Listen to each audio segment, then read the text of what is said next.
Welcome to Life You Got This. Life You Got This, Misty Covington, guests, and any social media platforms used, including any references, links, or other knowledge resources, are for informational purposes only. Please seek professional assistance should you require it. If you believe you are in an emergency, call 911 immediately.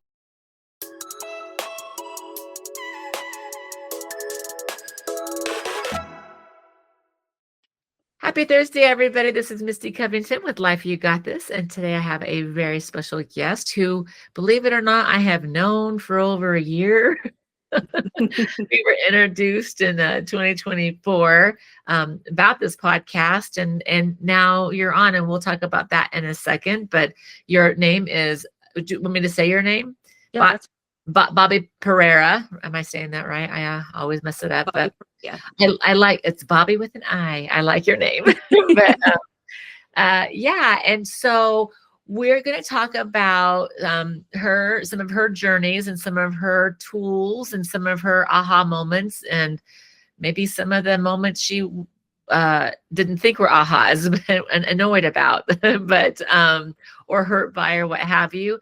I do want to say at the very beginning that the topics we're going to talk about are pretty intense. The subject matter, we haven't discussed this. We don't know how in detail they will be, but the subject matter, just leaving it there, is pretty intense. So please make sure that you are self-aware enough to kind of know if you're being triggered, know the feelings, know the signs. My heart rate's going. I'm starting to have flashbacks. I'm feeling a certain way. I'm feeling angry. Any of the emotions that are bigger than you are when you start this podcast might be indicators you might be becoming triggered. And so as it states in the disclaimer at the very beginning of the show, please make sure you have your support people or professionals as needed as you're listening to this. We are not in the business of trying to trigger or re-trigger people, but sometimes it happens, and we know that. And it is so sensitive and a big subject, Miss Bobbi, and it's a big deal for you to share. I know we talked right before we came here on how difficult and even delayed our meeting like this for some reason, and for your reasons, not some reasons, your reasons. And so I want to just say straight off the bat that I appreciate you being willing to be so vulnerable and transparent. I've already had a conversation with you, and your insight is pretty good. I mean, pretty amazing. Not just good. I'm like as if I'm I'm bestowing something on you. I'm just like, wow, girl, she's got it. She knows what's going on with her, and she also realizes and recognizes what was happening around her and why her processing, like your narrative as you were going through some of these experiences, you're like, oh, that narrative came from. And so it's all vulnerable. Anything that you share about yourself or anyone else isn't necessarily to defame anybody. We're not necessarily using names, but you're going to talk candidly about your experience, which again, I appreciate. So Miss Bobbi, thank you so much.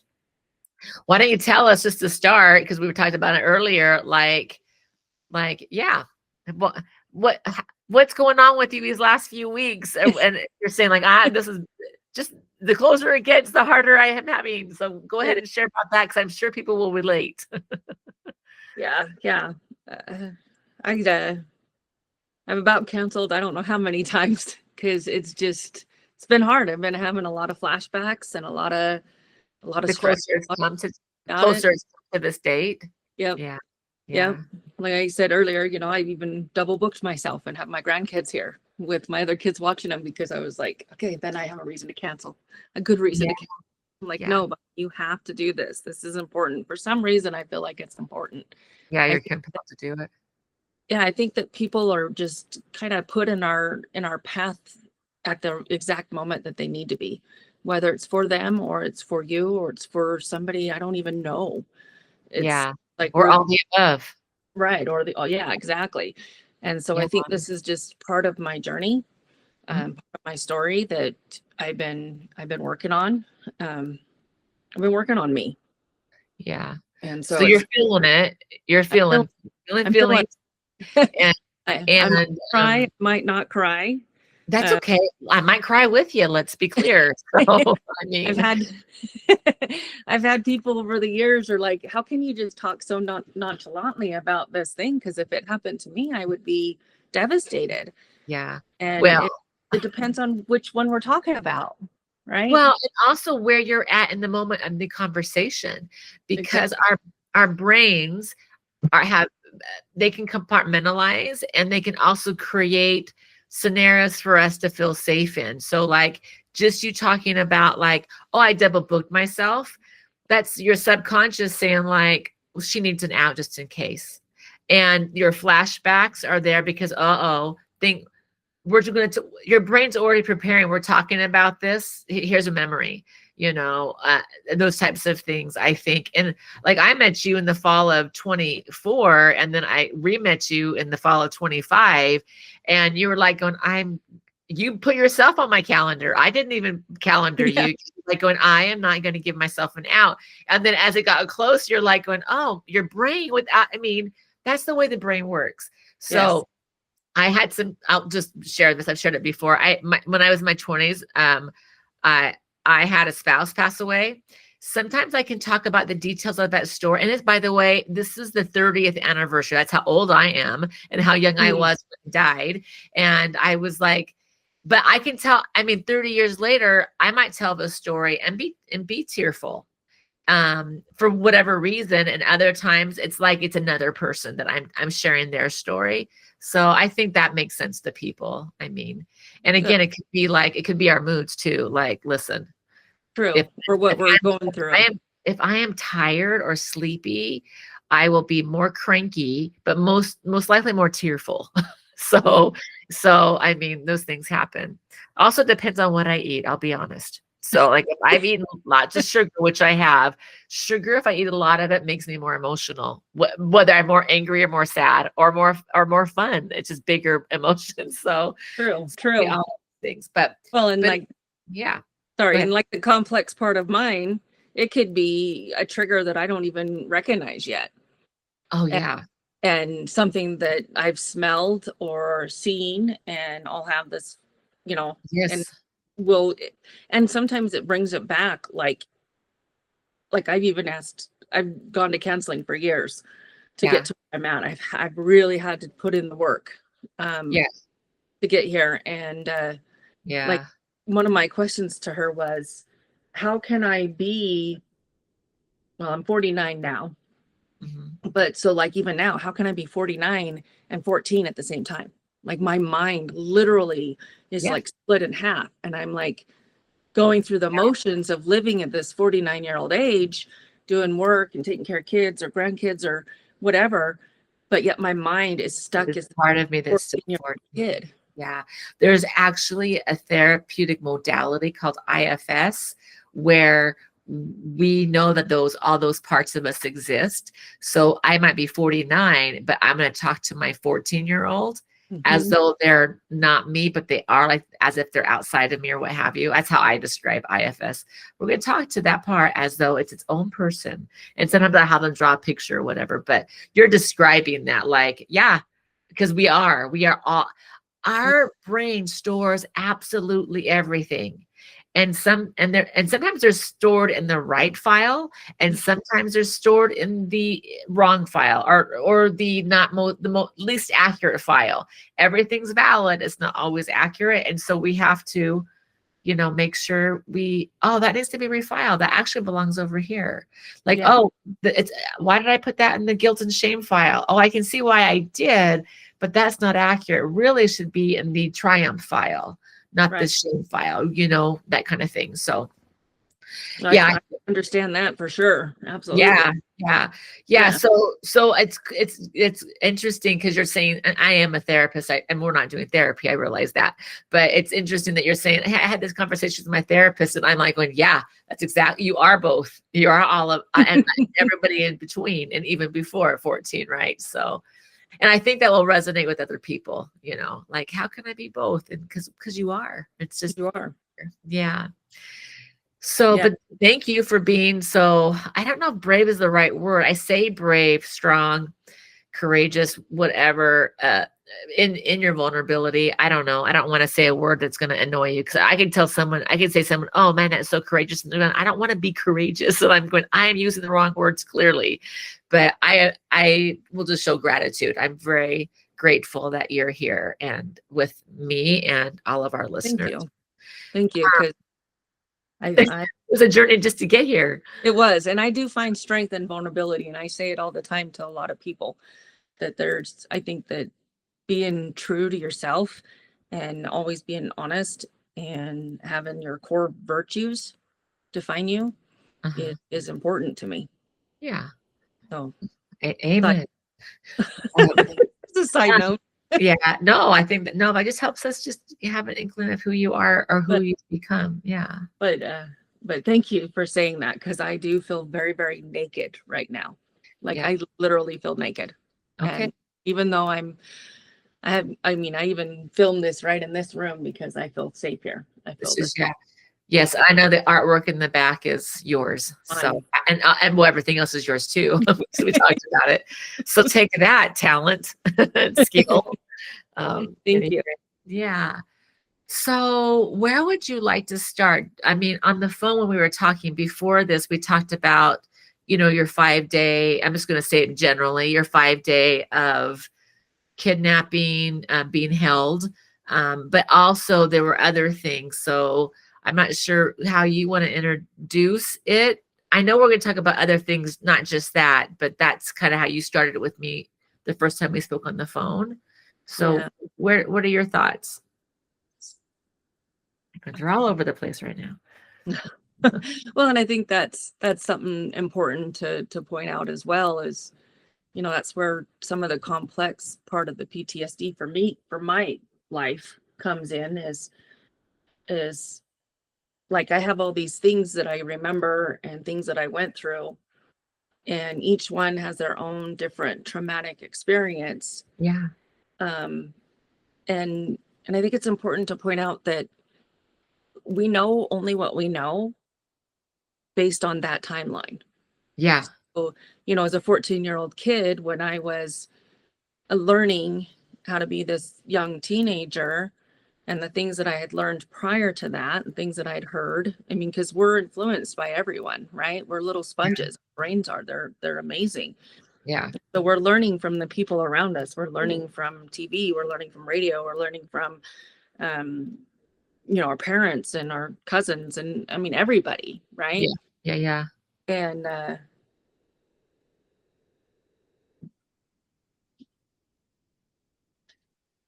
sorry, You're good. I really don't know where to begin. That's okay. Well, I think what you're saying, I mean, we've already begun. So we're done. Exactly. So we've already done. You're in it. You're in it now, Bobbi. Just do it. Yeah. Just do it. Yeah. Break the band-aid.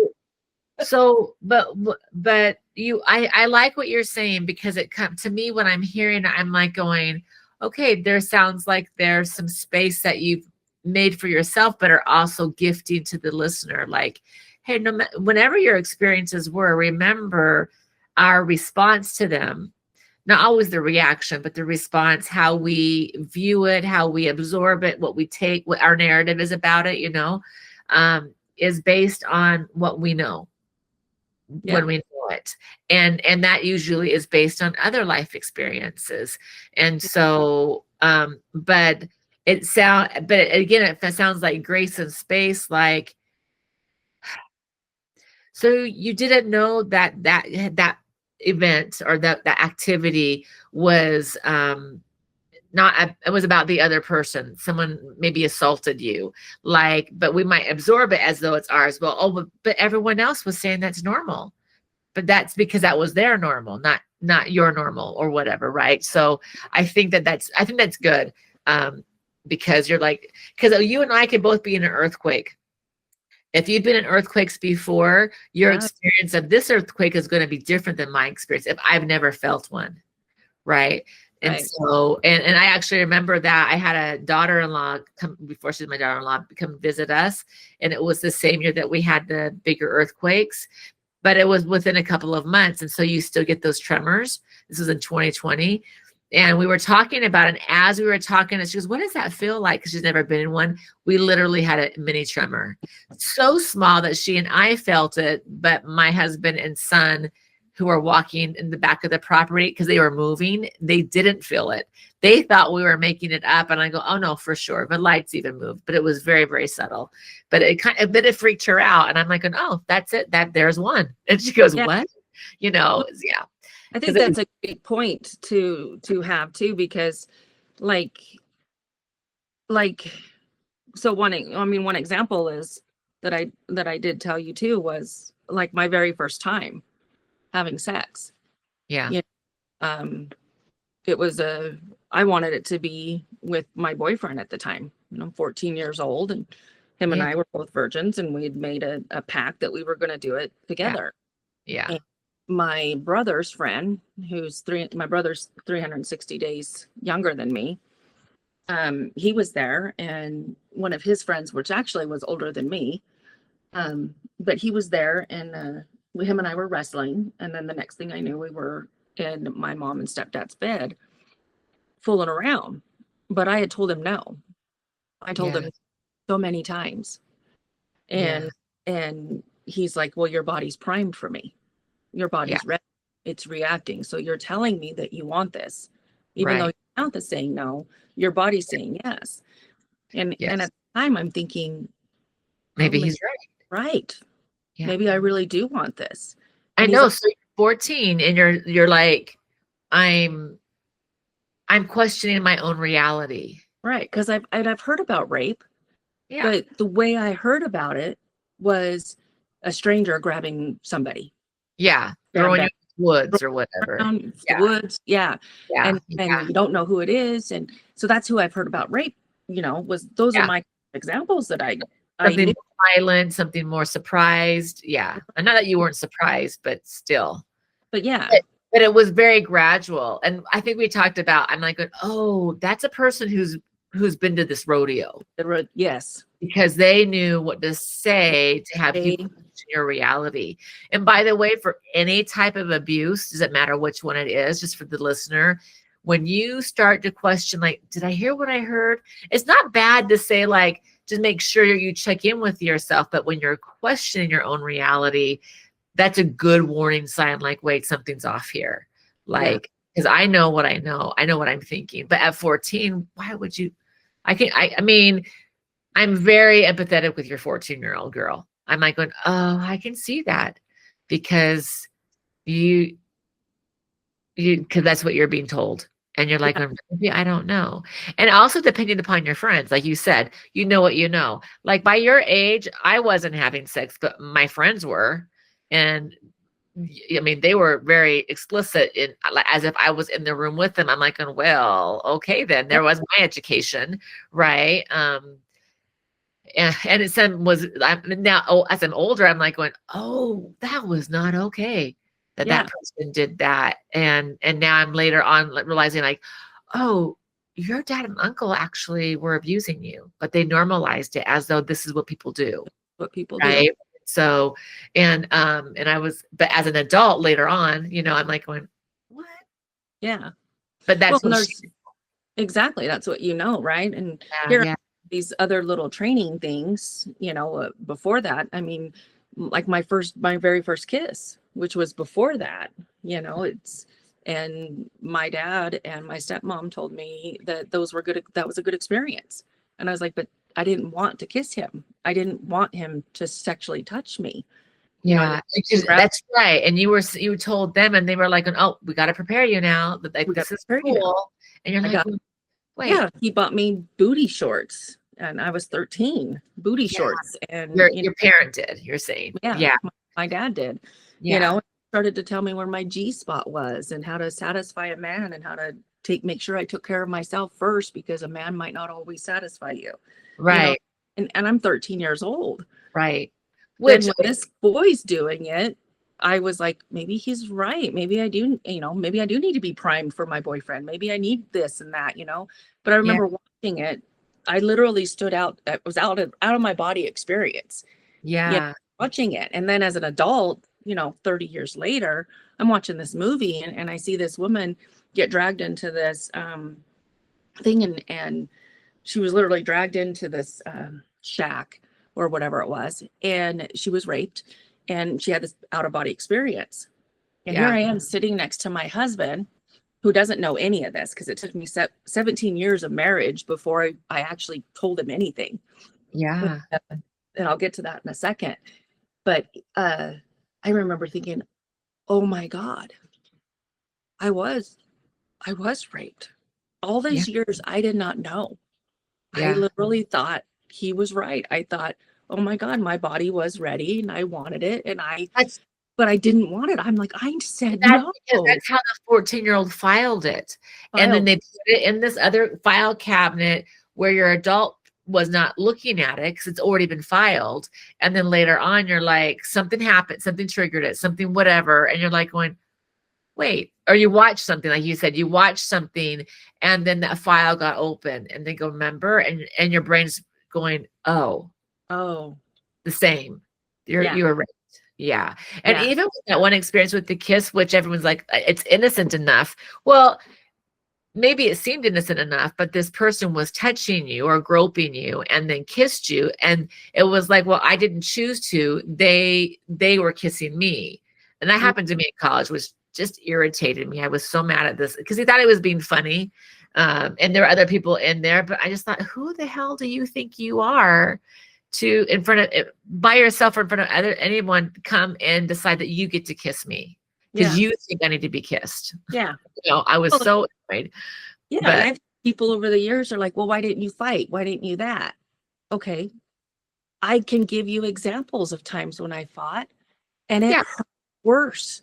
It physically hurt worse. And that becomes part of your narrative. Like if you fight, you're going to get hurt more, or sometimes it happens so fast that you're like, I was in shock. Or sometimes our brains, right? They like when you're having the out of body experience, sometimes our brains literally shut down.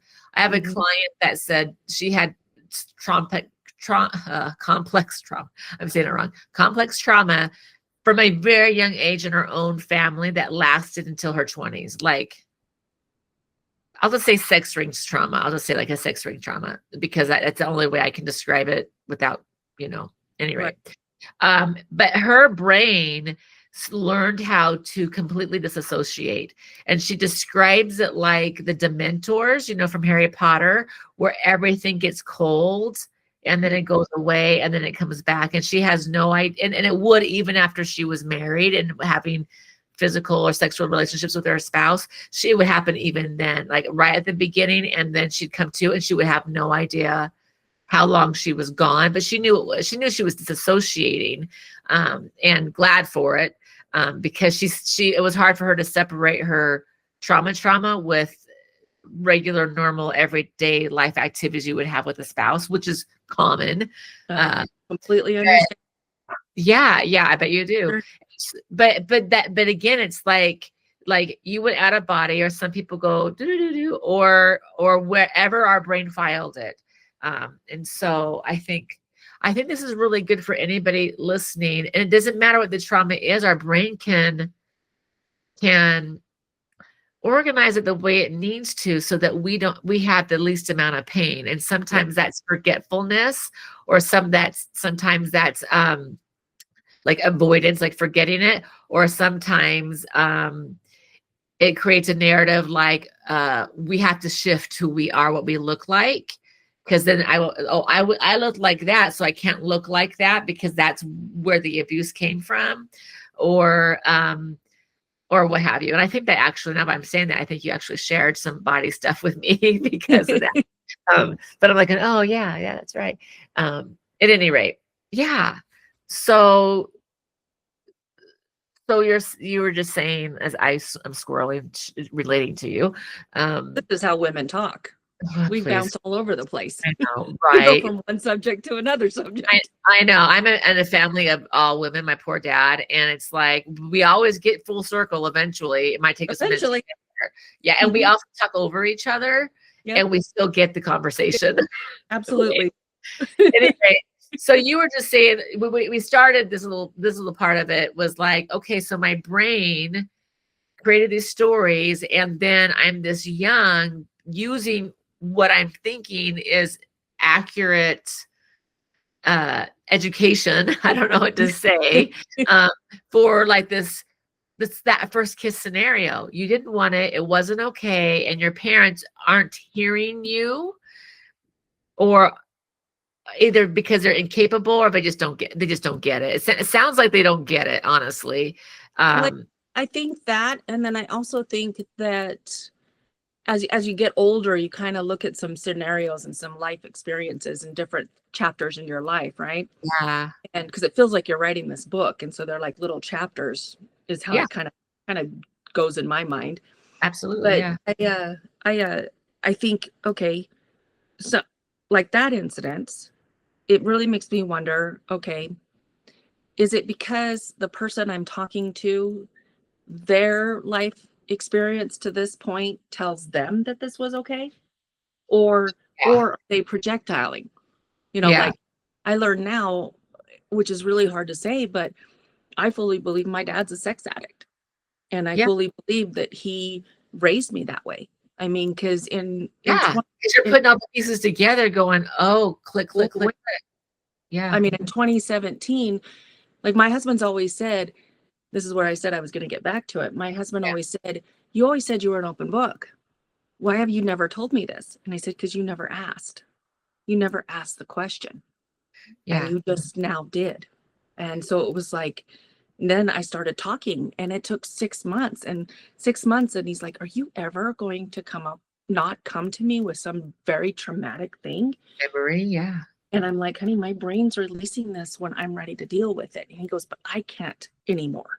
Okay. Well, that's fair, but also fair. But at the same point, this relationship's important to me. yeah. Like, this is my life now. This is what I am doing all this work for, is to have a better relationship with him and be the person that I like, to have peace. Because I've been told in my life that everybody has peace, right? You can always have peace. You can find peace. Everybody has it. And I'm like, I don't have. Can I cuss? Maybe. Beep, beep, beep, beep, beep, peace. Yeah. I'm so mad. You're making me so mad because I haven't felt peace in my soul, in my heart for years. There's always something there that's eating at me, or something that I haven't, sorted out. Yeah. Well, it seems like it makes it sound like you're saying like, no, all these things happened to me and they never were logical. They didn't make sense, but I'm told it a certain way. And because I'm told by people in authority, or people, I'm saying authority meaning like older, it could be a boss, it could be a boy that's bigger than me, because often size is considered authority, that's how our brains sometimes register it. So you're like, I'm told this is the reality, although it feels like it's this. Can you imagine, right? And because you're not imagining it, how tight that would make you. Yeah. And so as I'm doing other relationships, and maybe not in those trauma experiences, it would make sense that you're still tight. And I could see how, like, anyone telling you something is not the same, either you go with it or you fight it. I have to be right about everything. I have to be in control of everything, or I'm not a people pleaser. Aren't all because of these experiences, but I'm placating. Whatever you say, fine, because I don't trust my own judgment. I don't trust my whatever. I mean, it could be either or and both. Yeah. But or I don't have the strength to deal with this right now. Yeah, like I'll just avoid it by whatever I do. Avoid it. I'm going to sleep. I'm going to use. I'm going to drink. I'm going to shop. I'm going to be a workaholic. Exactly. Yeah. Yeah. I mean, and for the longest time, I thought maybe I was crazy, even Sure. or different in my life. I'm going, wait a minute here. I remember this. This is how I remember it. And like my brother would remember it a different way. Well, then we're coming at it. I mean, even like that example with the 14-year-old. I mean, he after it was all done, he told me, my brother was in the other room, and he told me that, he goes, even if you tell your brother that I raped you, he's not going to believe you because you didn't scream. And you believed him. Yeah. And I believed him. And it confirmed it, because when I did tell my brother, he said the exact same thing back to me. Well, you didn't scream. I would have came and helped you, but you didn't scream. So how am I to know that that's going on? And I'm thinking in my head, I didn't scream because this kid is overpowering me. You're younger than me. I have to protect you. I'm the older sister. All Yeah. my life, I've been taught I have to protect you. I have Yeah. to protect you from everything. And so then I'm like, okay. And then I admit to him, oh, you're right. Maybe I did want it. You know what I mean? Let's just forget it. Yeah. You know? And it's the narrative. I didn't want him to carry that burden. I'm like, no, Sure. you're right. I did want it. It was all me. It Yeah. was all, Yeah. yeah. Which Yeah. then I'm thinking, it was it? Did I really, you know what I mean? And then I'm like, but now I feel like crap. So then I'm internalizing it, and and then the next thing happens, and the next thing happened, and the next thing happened, and Yeah. And they're might be similar, but they're not the same. yeah, But also even just the way that you were raised, even if none of that trauma had happened, you're saying based on my dad and my stepmom's reaction.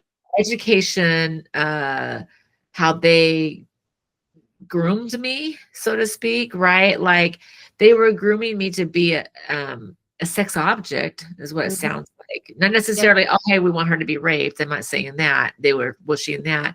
But like that, but now that you're older, you're like, when I'm putting things together, I think my dad for sure, if not both of them, already had sex addictions, or they were definitely sex distortions for sure. If they weren't adapted, it sounded, because you're like going, hey, I'm saying that this person touched me inappropriately. They kissed me, didn't want it. Basically, I don't want to be around this person, or how do I protect myself?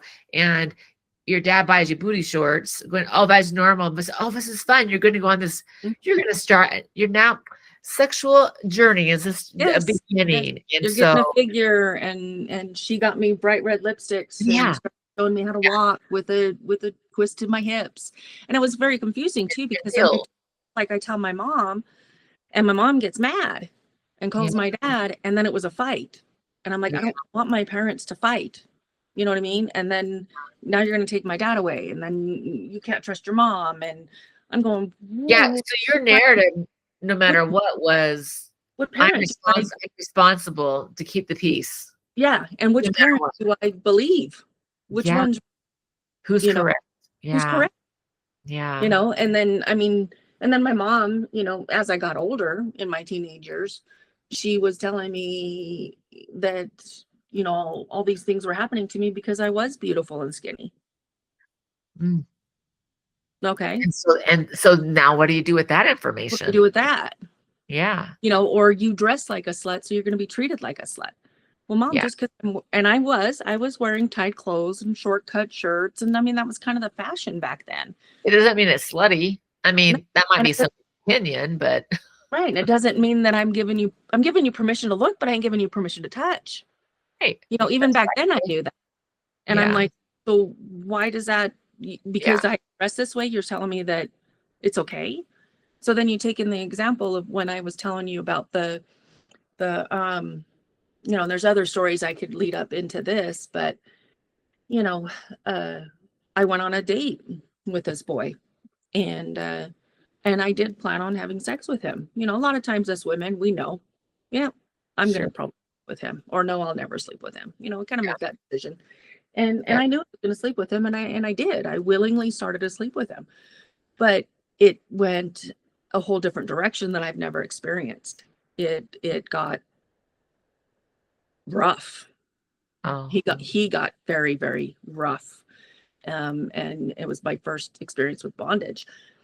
Well, my only experience with bondage. Yeah. And you're like, oh, well, that's not what I was planning. This is not what I was planning. I didn't think this at all. And up to this point, I mean, he was the, I don't really want to say the jock, but he was a cool kid. Cool kid. Yeah. Right. Everybody was talking about and was like, and everyone wanted to be his friends or wanted him to date him. And women were like, oh, if you get a chance to sleep with him, sleep with him. He's so good in bed. And so, and I thought, okay, well, if we're going on this date, and maybe I will, maybe I won't, I don't know. You're like going, but I'm into him. So you're thinking I'm open to it. I'm open to it. Right. And then it went rough. Yeah. And I didn't want to be there anymore. Yeah. And and I tried to leave several times. I couldn't even get out of the window. I couldn't get the windows open. They were nailed shut. They were painted shut. Like the whole room was black, and I couldn't get out. And I remember one time I needed to use the bathroom, and I thought, okay, this is the time I'm going to get free. And I ran into his dad, and I was like, help me. And he just smiled at me and looked above my head at his son.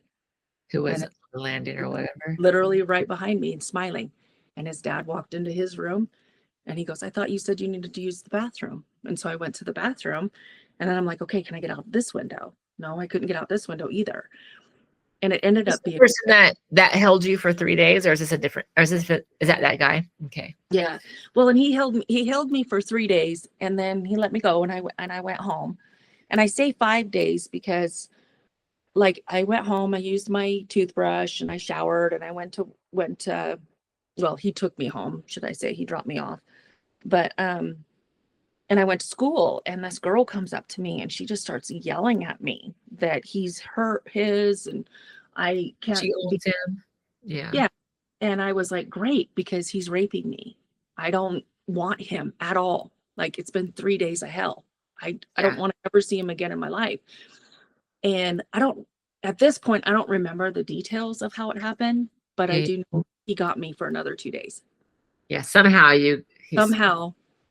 Yeah. And I don't remember, and I don't know, like my counselor was saying, Bobbi, you might not ever remember. It might just be one of those things that your brain is like, you have to protect yourself.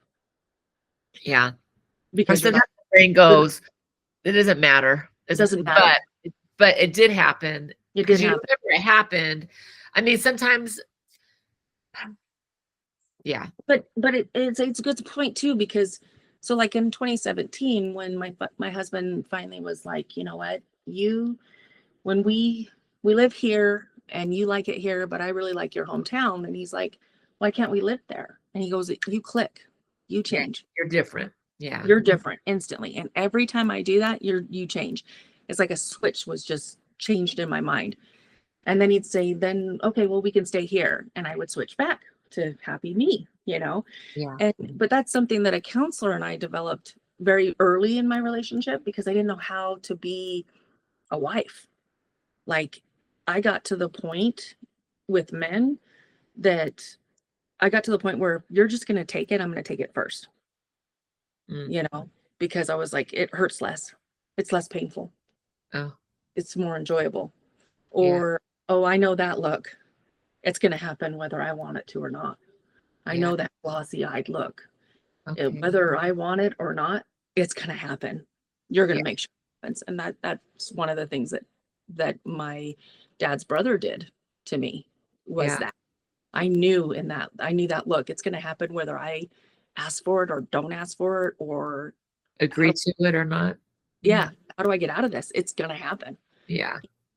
And so you were doing things so that it would be less painful, whether it's a physical pain or emotional pain.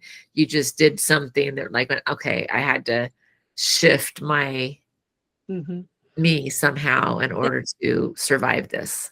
Yeah. And people will be like, well, why didn't you run? Why didn't you this? Why didn't you that? Okay, well, different. Yeah. And I always say, you never know how you're going to react until you're in that situation. And all I want to do is survive it. But exactly. But even then I'm going, oh no, there's no answers to a why. Yeah. I mean, here's what happened. And now after we have, and not necessarily these types of events, but like when we have experiences, if we're able to go, okay, what can I learn from that? Is there something I can do different? And I'm thinking generalities. I never think, like with a sexual assault, that my job is to do anything different. I don't think that we will, though. We'll take some kind of, I shouldn't have been out that late, or I wish I would have screamed harder or louder, because I did scream. I was fighting, but it was hurting, but I should have just let them stab me or kill me rather than experience that. I'm like going, but you're trying to answer an answerable question.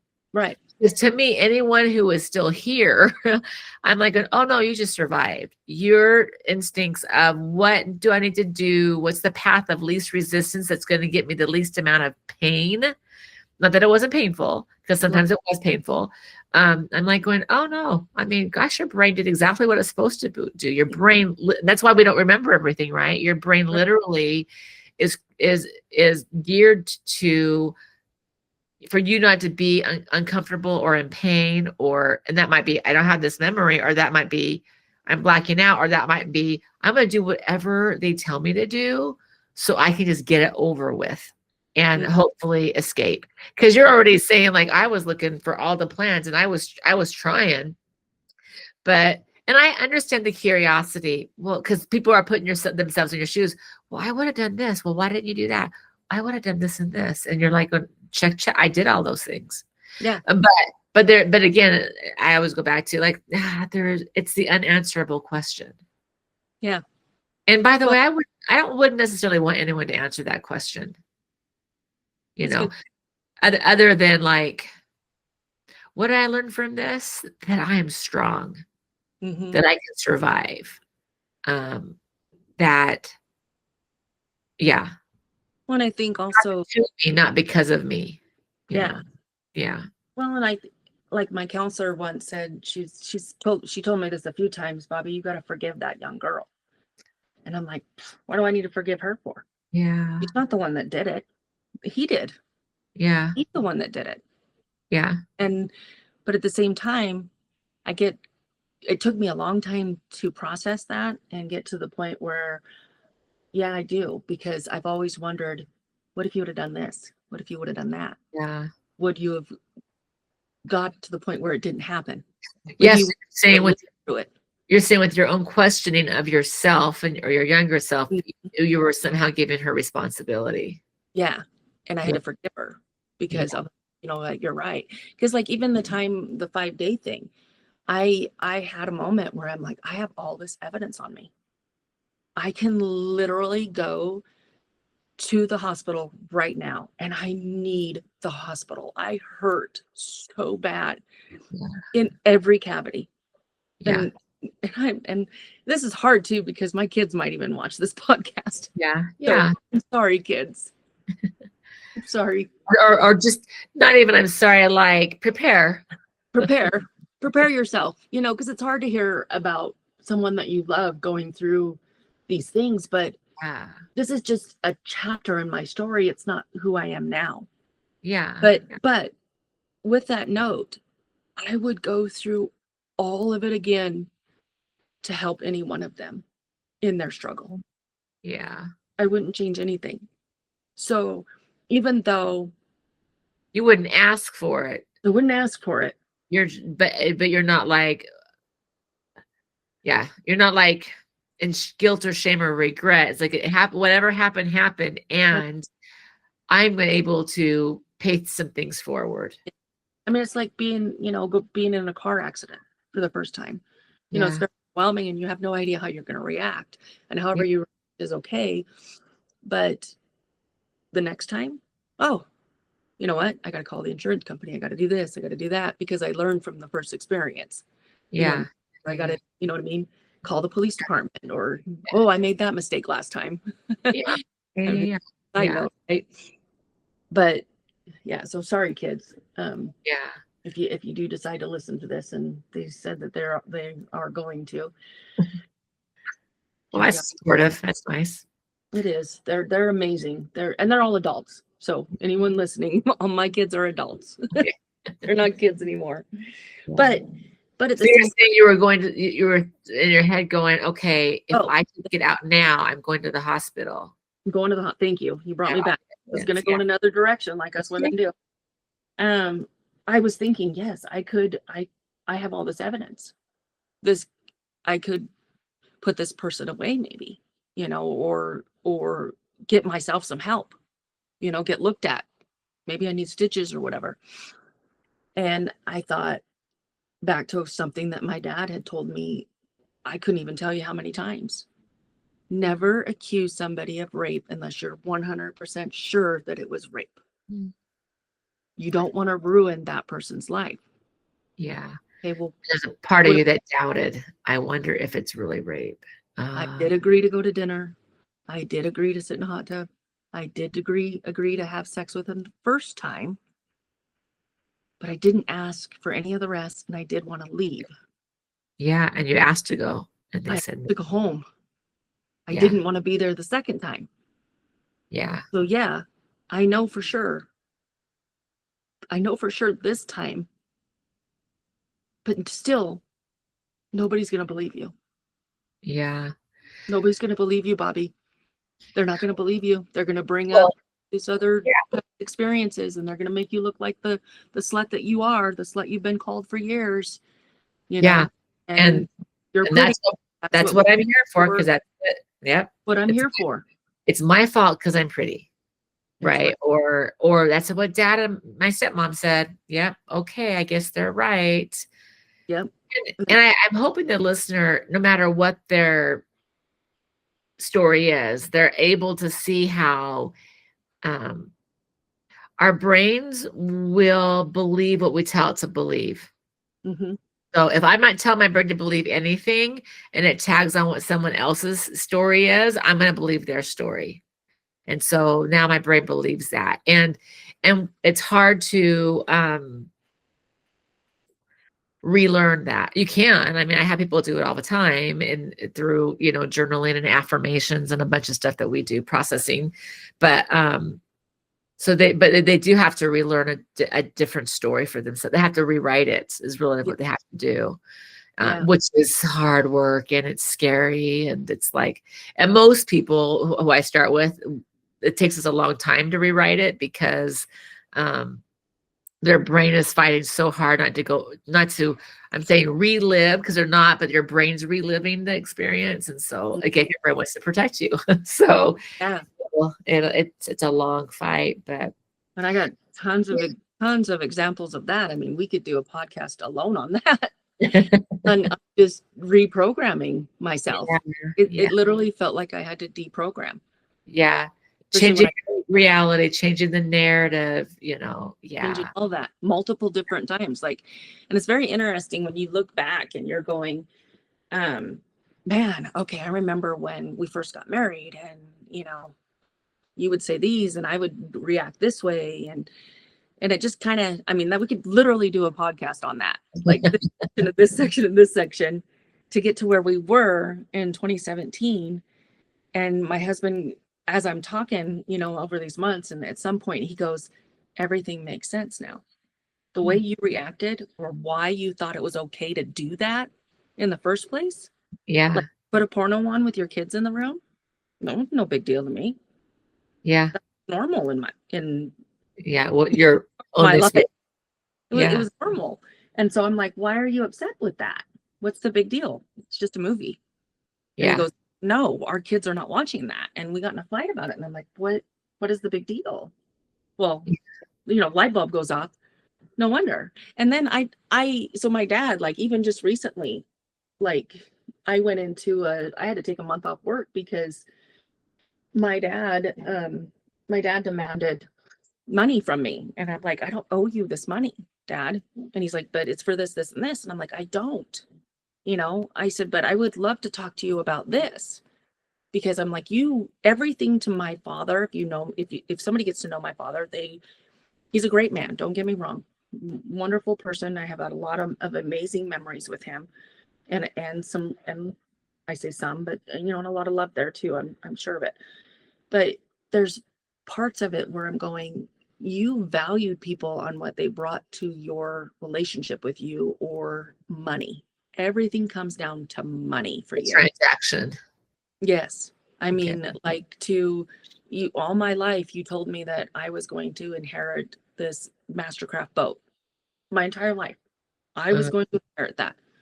And then you tried to sell it to my cousin for $5,000 and didn't even give me the option to buy it. And I told you, I can't buy it right now because I don't have the funds. And you're like, well, I'm going to sell it to your cousin. Tough shit. You're too bad you don't get it. And I'm like, okay, Dad, let me go see if I can get a loan. And so I went and got a loan because I'm like, I want this boat. Yeah. This is part of me, right? And then later on, something happened, and then I sold it. I did. Yeah. Well, part of the money he wanted. And I'm like, Oh, Dad, I bought this from you. This yeah. now I can turn around and sell it. It was supposed to be gifted, but It's I supposed ended to up be buying gifted. it. Yeah. Then, And I only made like $5,000 on it, but you seem to think I made $10,000 more than what I paid for it, but I didn't, Dad. I made $5,000. So if you're listening, Dad, that's how much money I've made. You seem to think that it's a lot more. And then you seem to think that you're due it, and you're not. You're not Yeah. due that money. But Yeah. anyways, so like he'll still bring that up. You know, he's Mm, like, well, you sold the boat. And I'm like, Dad, you didn't give a shit about my vagina. Well, why do you yeah. have to be so vague about it?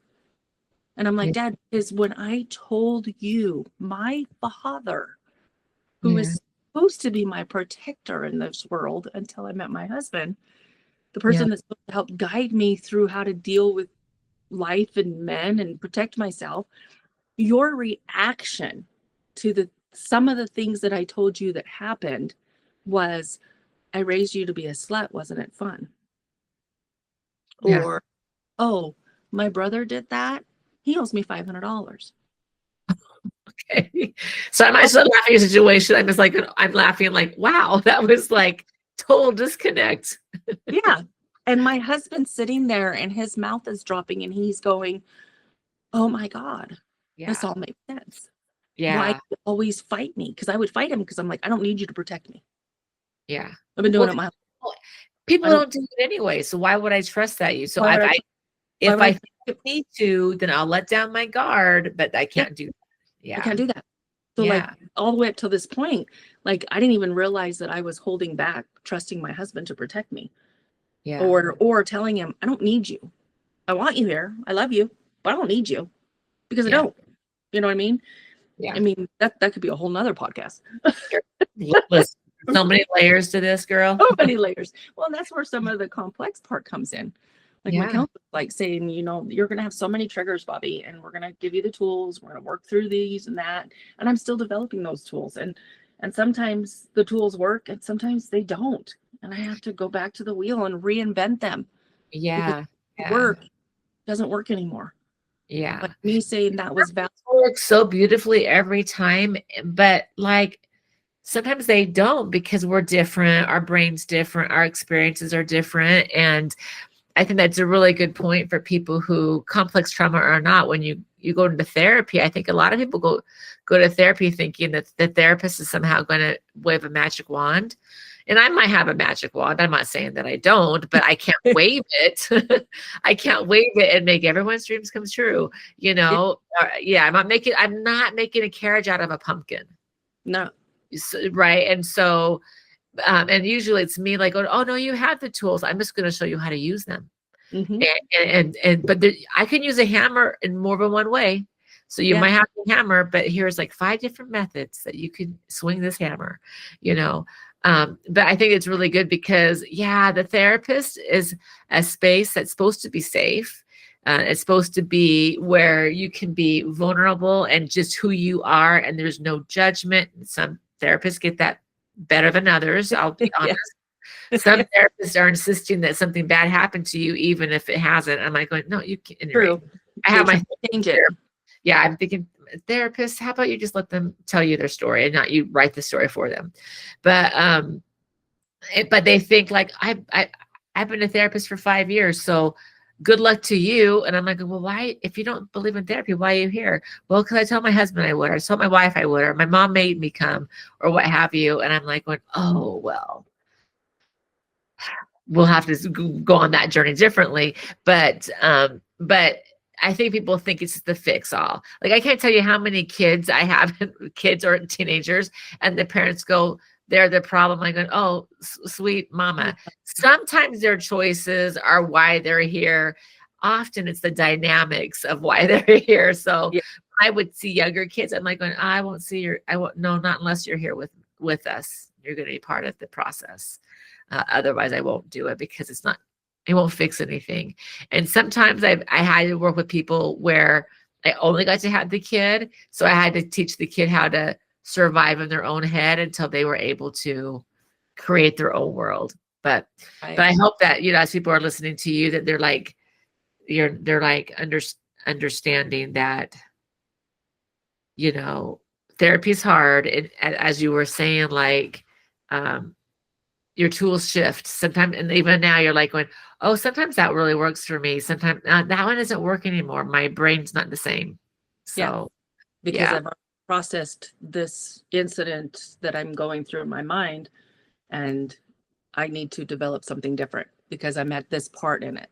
Like, because now, and that's one of the things that I want listeners to know is you can find peace.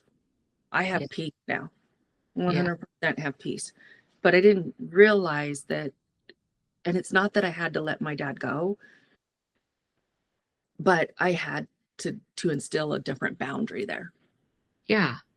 And he actually let me go. So I guess he did the work for me.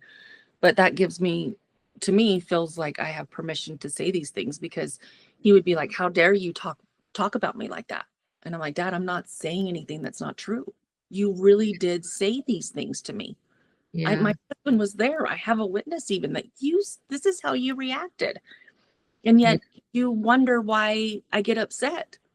Yeah. Well, this is how you've treated me. I mean, I can't even get a hug from you. Like, you know what I mean? Last time I saw my dad, I tried to lean up against him to get like this bond, you know what I mean? Like, just a little bit of comfort. And he was like, what are you doing? And I'm like, okay, now who knows what's going on in his head? In his head. Is that not safe? Why is that the way he does? I don't know. Yeah. But I think it goes to show that, like, I mean, there's definite, and I don't know how you're processing things with your dad, if it feels like a rejection to you or if you're just still processing it. It absolutely does.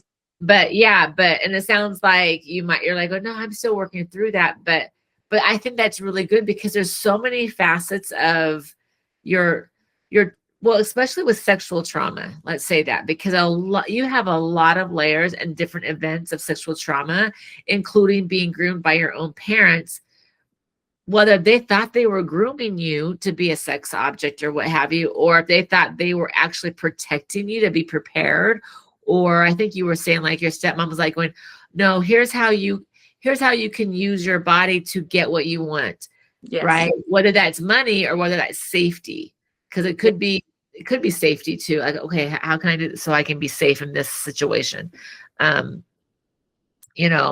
and it's probably both. I mean, I have no idea what was going on with them. I think they had their own issues, clearly. Well, they had their own issues, but I think that you're like going, oh yeah, by the way, you might have to decide, like, was a sexual experience harder in some respects, or was the education that I received from my family, who was supposed to be having my back? For some people, it would have been like, I'm mad that this happened to me, but I'm so mad at my parents for normalizing it. I mean, did you have to do some work like that with, like, I don't know, forgiveness, anger, whatever it is, because right now I'm hearing you say, like, oh no, I realize that was wrong. Did you ever have to go, as part of your journey of healing, like, yep, I have to talk about the rape and also the kidnapping and all that kind of stuff, the being held against your will. But I also have to process, like, yeah, my disappointment or my anger or my sadness that my parents, like, normalized it.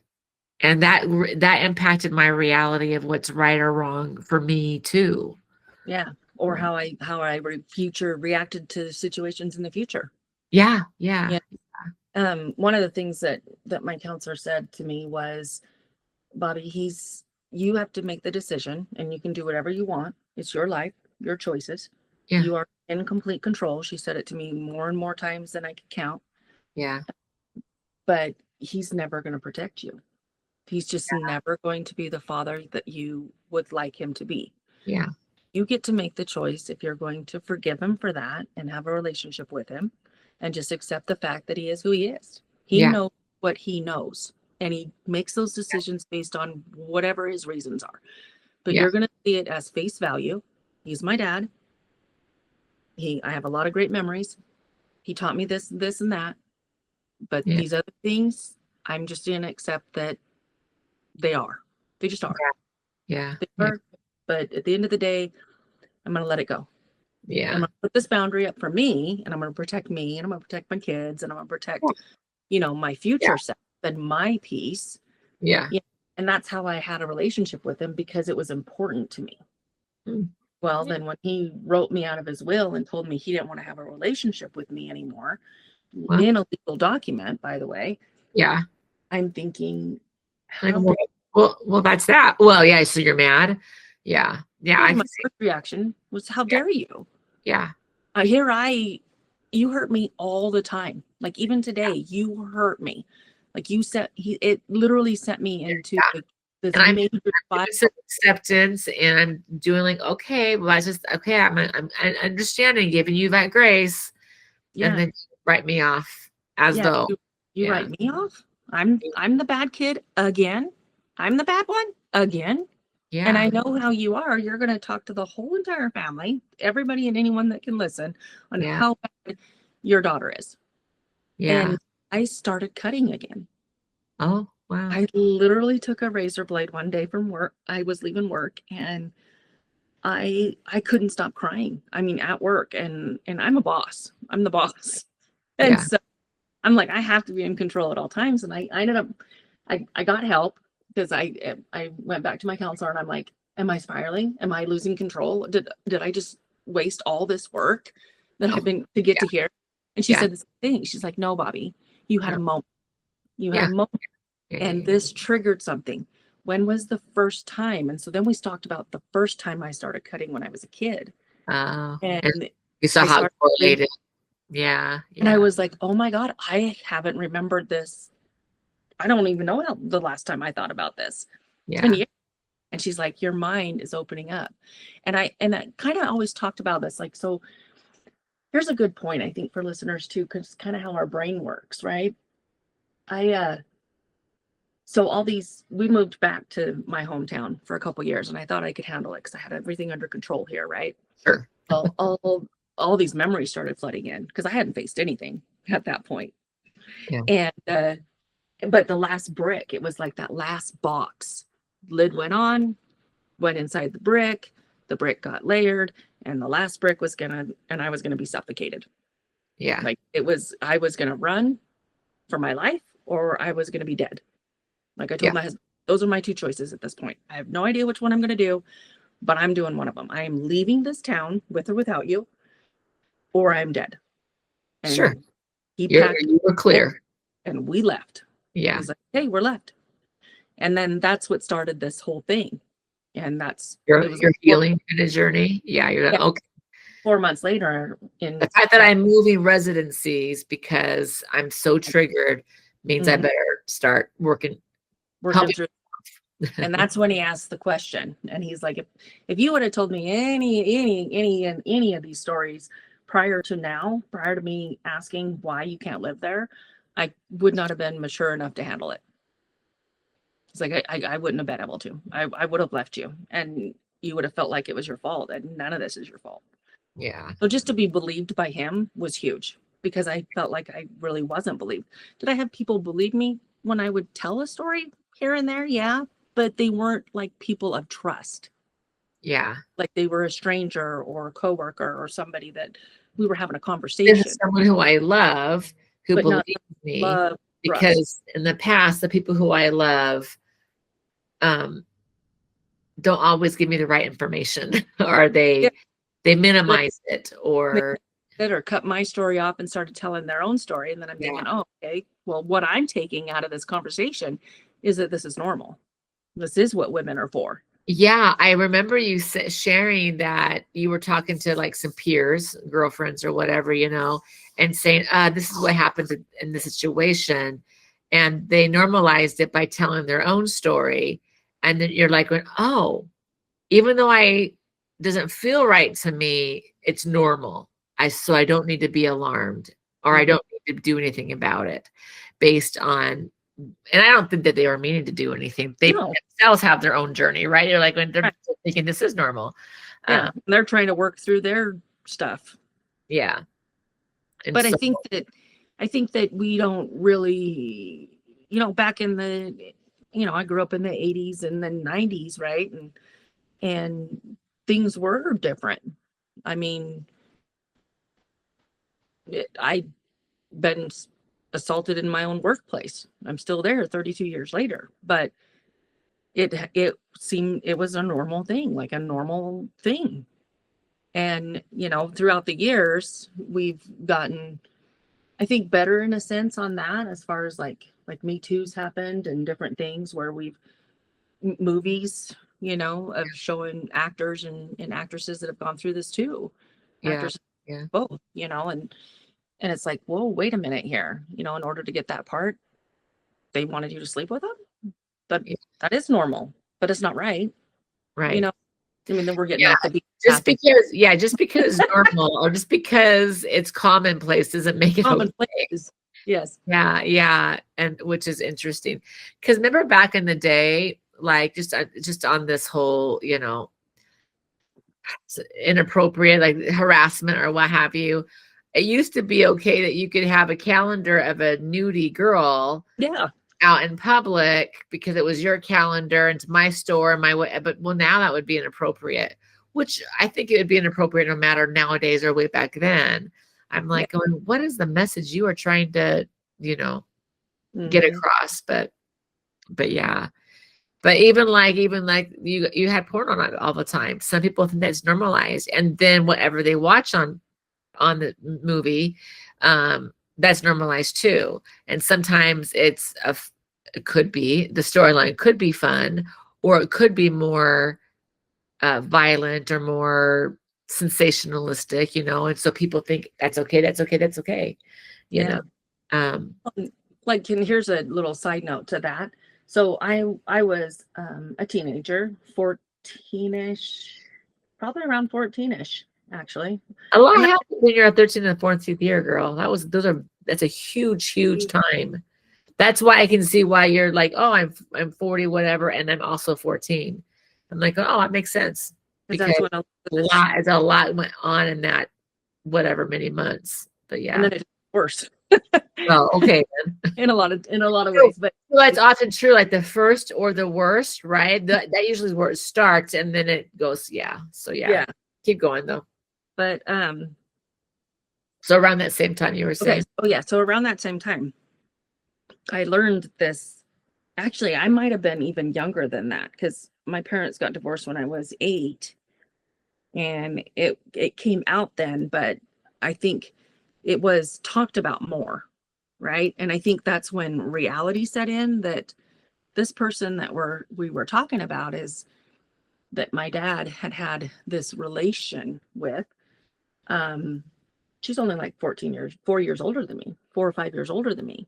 And Oh, I'm like going, wait a minute here. I think it was about 14 when this dawned on me, right? Because at that time my dad was dating somebody that was, I because this is one of those memories that came back. And I remember him telling, because she got in a car accident. We were out camping and she got in a car accident in his car. And I remember him telling me that I was going to have to tell the police if they came by that she was my friend, not his girlfriend. oh, yeah. So now you're part of his lie and his And whatever. yeah, and I'm thinking, well, Dad, you told me that she was an adult. So why would I have to claim that she's my friend if Yeah, she's an adult driving your car? yeah, And this is my childhood brain, right? And I'm like, okay, yeah. well, you're my dad, so all right, okay. Okay, yeah. And so then, different times in my life, I also thought back to this other example, which was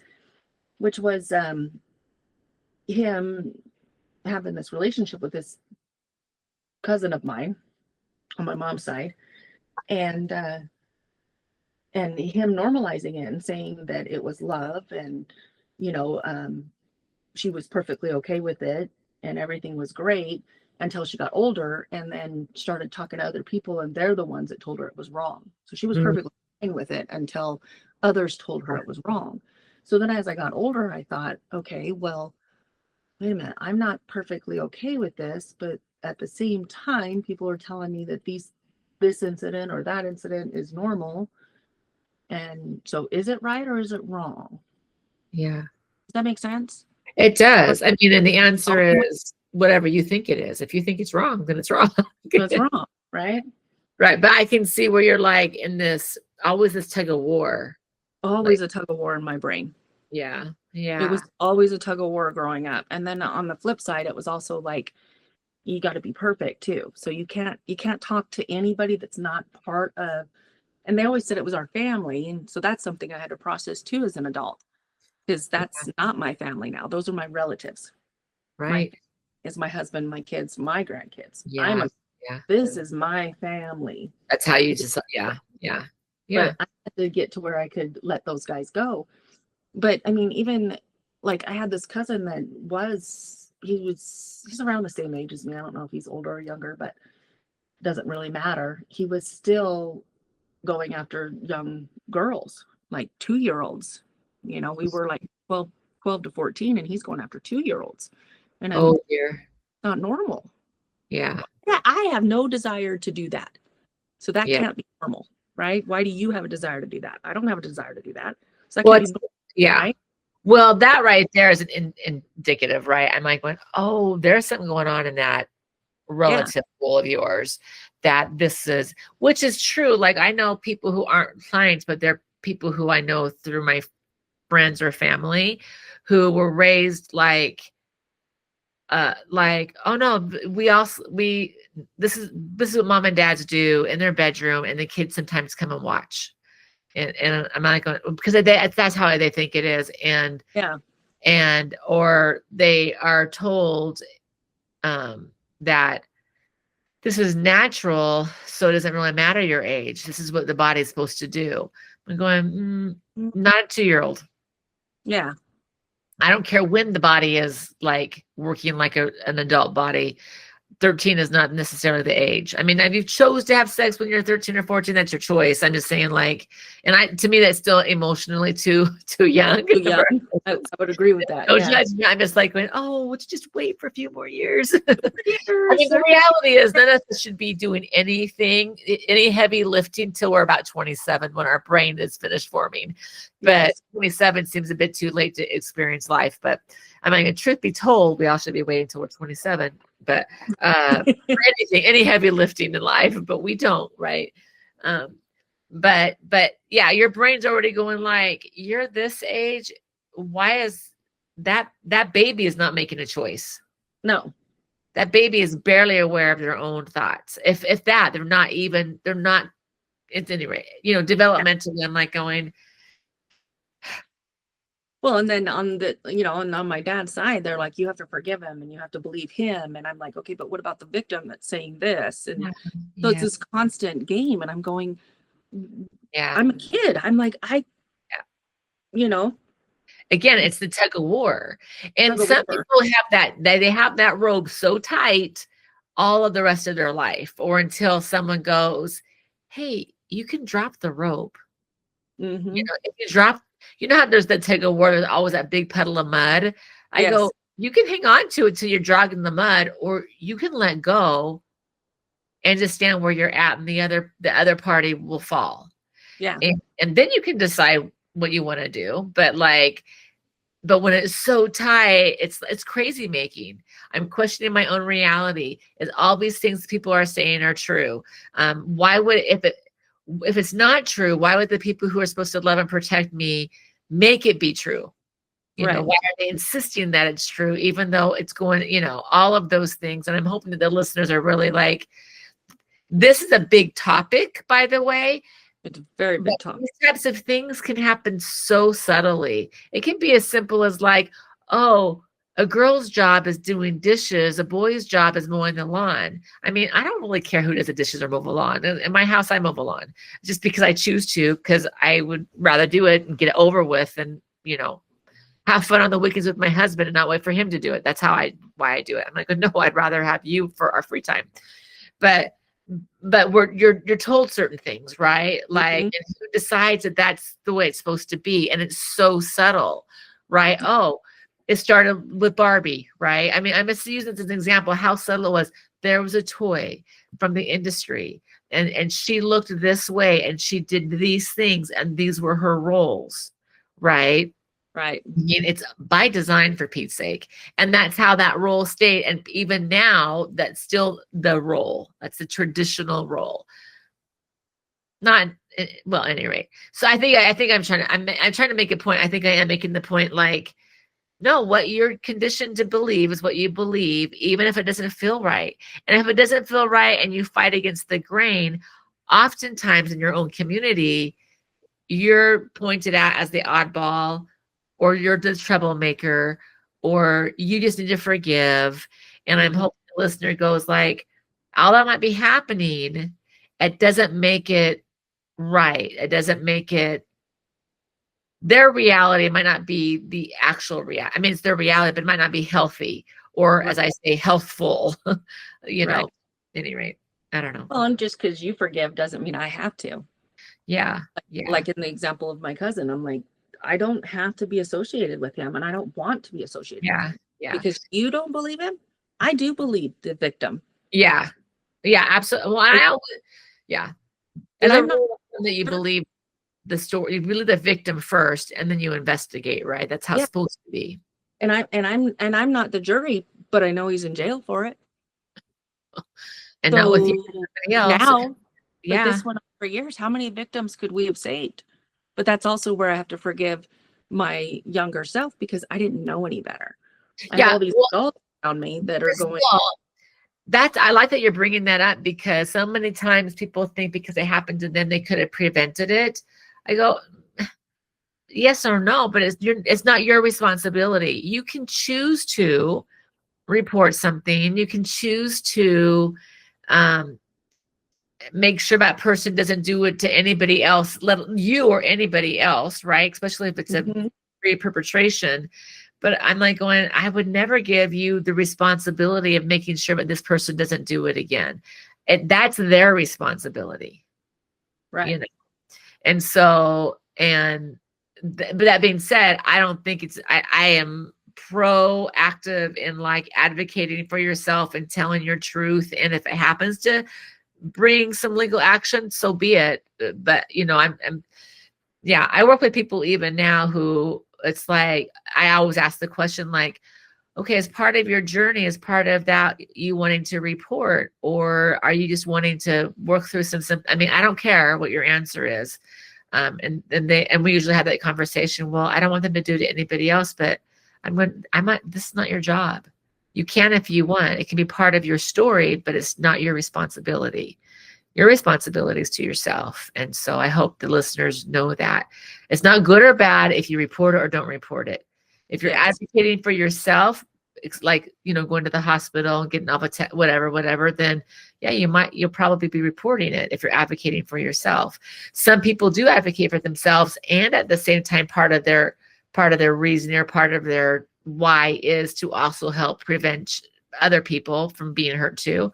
That's fine too. Like, you know, but it's just a side note as we're talking about your family and you're supposed to forgive and that's your job or whatever. You're like going, no, it's not. Yeah. And at first I did, and I accepted that because this is at that time, this is all I knew.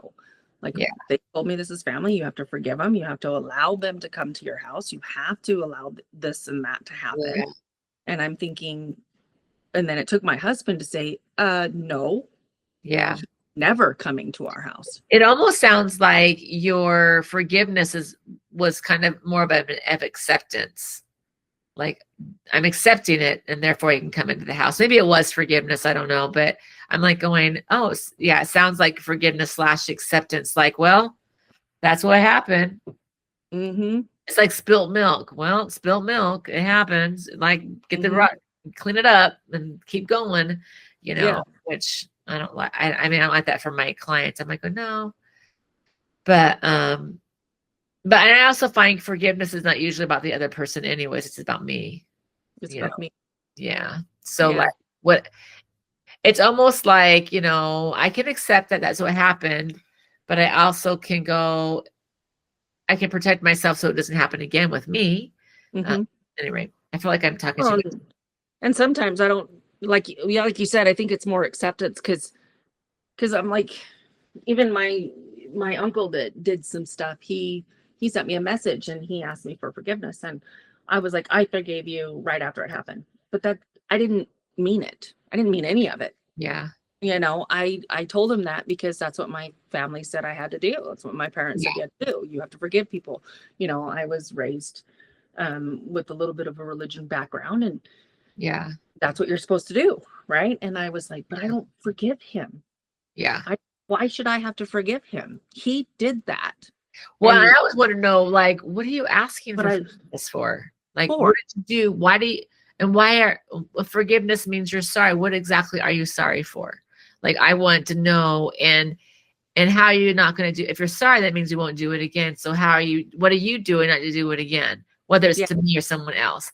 I mean, that could be like, oh, you lied to me. Oh, will you forgive me for lying? Well, if relay to me why you think that you telling me that lie was wrong. And what, what was the impact of your lie, and why do you think it's wrong? And then, well, if you think lying was wrong, then what are you going to do not to lie again? I mean, that to me is like asking for forgiveness. And then I can go, yeah, I can forgive you for that lie, specifically, for sure. All your lies I don't know about, but that lie I can forgive you for, because I can. And I will give you enough space and grace for you to be able to tell me your truth, and hopefully it won't be a lie again. You know what I mean? But yeah, I think you're sharing a lot of things that the listener are going to resonate with, but hopefully also get them to think too, like, okay, what is my reality? And is that really my reality? Or was I told that's my reality? And also, if something feels off to you, it's off. It just is. Now, what varying degree that could be, I don't know. But if something doesn't feel right, it's not right. And so to trust yourself that it's not right, even if nobody believes you, you know it's not right. And you tell that person, especially, it seemed like a lot of things that were happening to you was in the family or in this little network in your town. I mean, I'm sure there was other things. I'm just saying, like, wow, this family really, their narrative and their there's definitely a thread of unhealthy boundaries, like toxic, dangerous, abusive boundaries. I'll say it like that.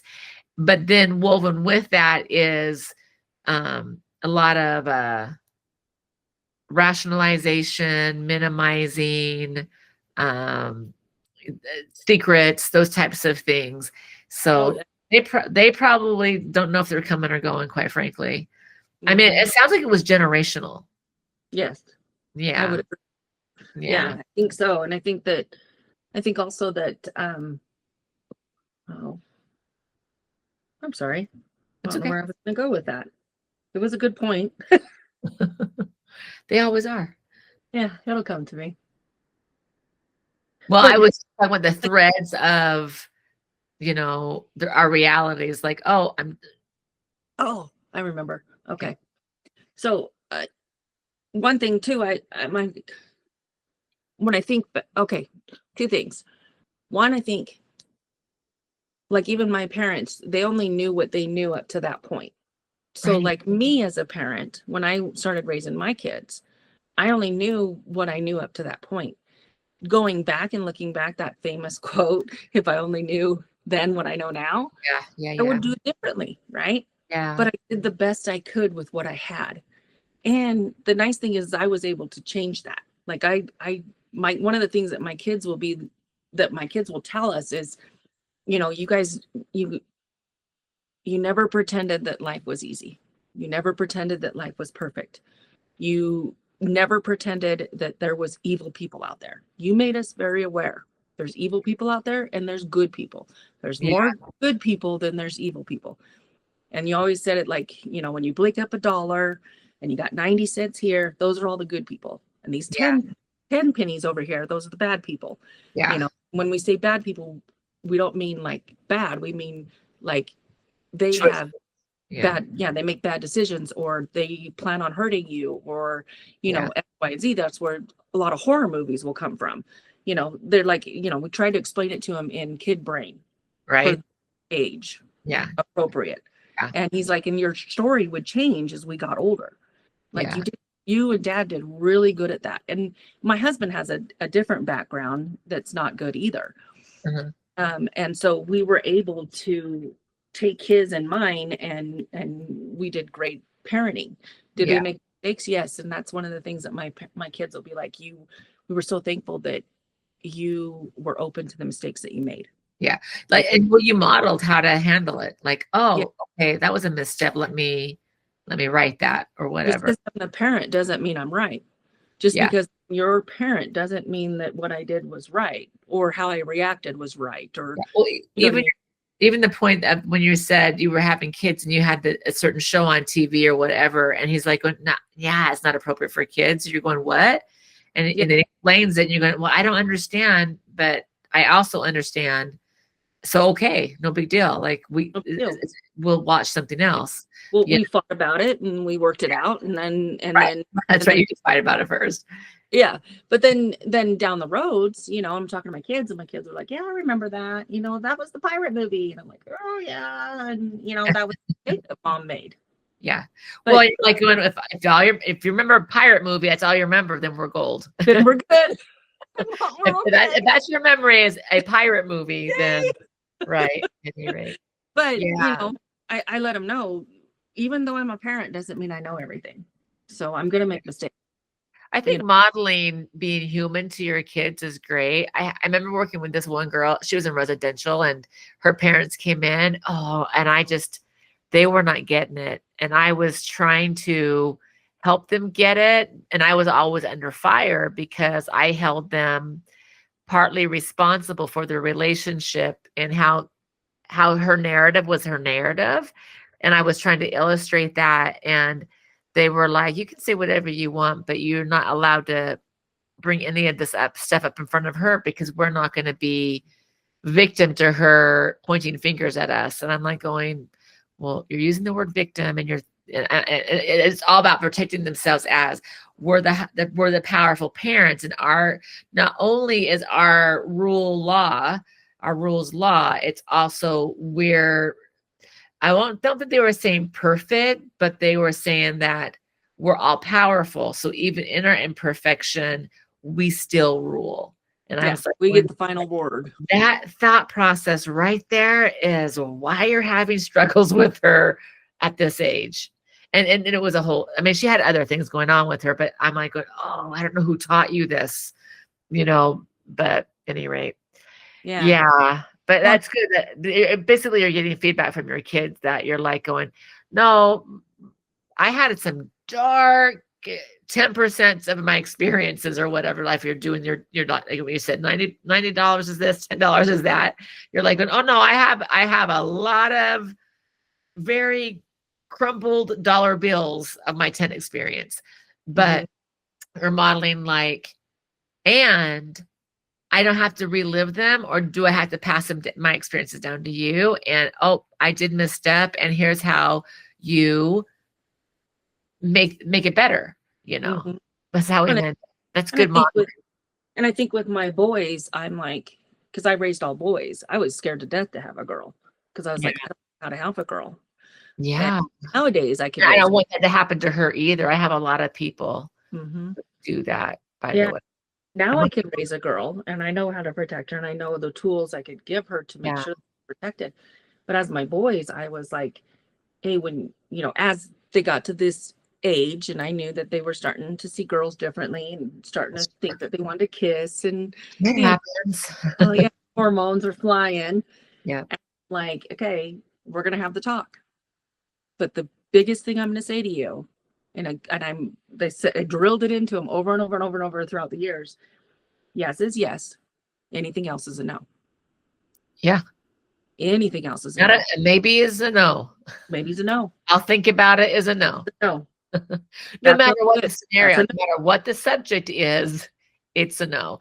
And by the way, kids learn that, because when the kids, Mom, can I do da? And they go, maybe, and they go, oh, maybe means a no.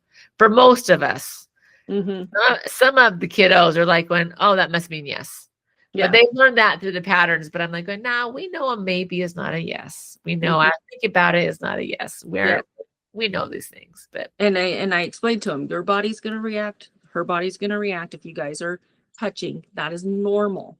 yeah. But just because it's happening does not mean that it's okay. Did the extra mile parenting on need that. That's good. Yeah. Yeah. Still need to talk about it. And if you can't talk about it, you can't do it. Yeah. Period. Oh, that was my rule. If you can't say that you wanted to kiss or you did kiss, then you probably ought to be kissing. Couldn't be kissing. It's not about privacy. I'm not asking like, oh, if the kiss was awesome, if it was wet or dry, did they have lipstick on or not lipstick on? I'm not asking those. Yeah. That's funny.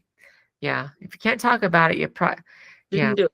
Yeah, probably. And that's with everything in life. So make all your decisions that way. Right. Absolutely. If you couldn't come and tell your mama, then you shouldn't be doing it. Yeah. So you have all these life experiences, and then you get married, and 2017 was pivotal for you. It sounds like, because that's when, is that the same year you're like, when I'm in this town, I need to move? Was that in 2017? That was in the end. That was in 2016. Okay, and then we left in August 2016. Okay, and then you move around that time, and then in 2017, you're like going, I got to sort this out. Yeah, and I wouldn't have had my husband not asked me. Oh, what did he say? I was going to ask, like, hey, how did you get into therapy? Because that seems to really be what's helped you process this. Well, and I had little side point. I had been to therapy a few times before that. Mm-hmm. I had gone to counselors. Like when I first got married, I went to one, and I'm like, I don't know how to process all this and be married and do this and that. And so him and I came up with everything happened to Valley Bobbi and not this Bobby. Oh, so that's right. To separate it in my mind. So this is what happened in the Valley. Yeah. And this is, okay. And so at the time you're like, hey, I'm married, but all these things are coming up for me. And so he helped you separate the two lives, I guess. Yeah. Okay. I mean, it's all the same life, but I understand what he was doing. Yeah. Yeah. Okay. And he was like, so anytime you have that, just maybe you take a hot shower, maybe you scrub, you react whatever way you want to, so that you can process it, that is Valley Bobbi. But this Bobbi, this is what we had I don't want to say where I'm from, but where I live. But this Bobbi, she's a successful mother. Yeah. He goes, I want you to repeat these things here. This Bobbi is a successful mother. She's a successful manager. She's a successful wife. She figures it all out, so like we had these things. And so I would do that. Yeah. In the process of that, I didn't realize I was actually closing up the boxes and putting a brick on it, not opening it, not dealing with it. I was just putting it aside. But that's what I needed to do at the time. It was a tool to help you, so I'm not having a panic attack. So I don't run away from home. Yes. It's all those things. Yeah.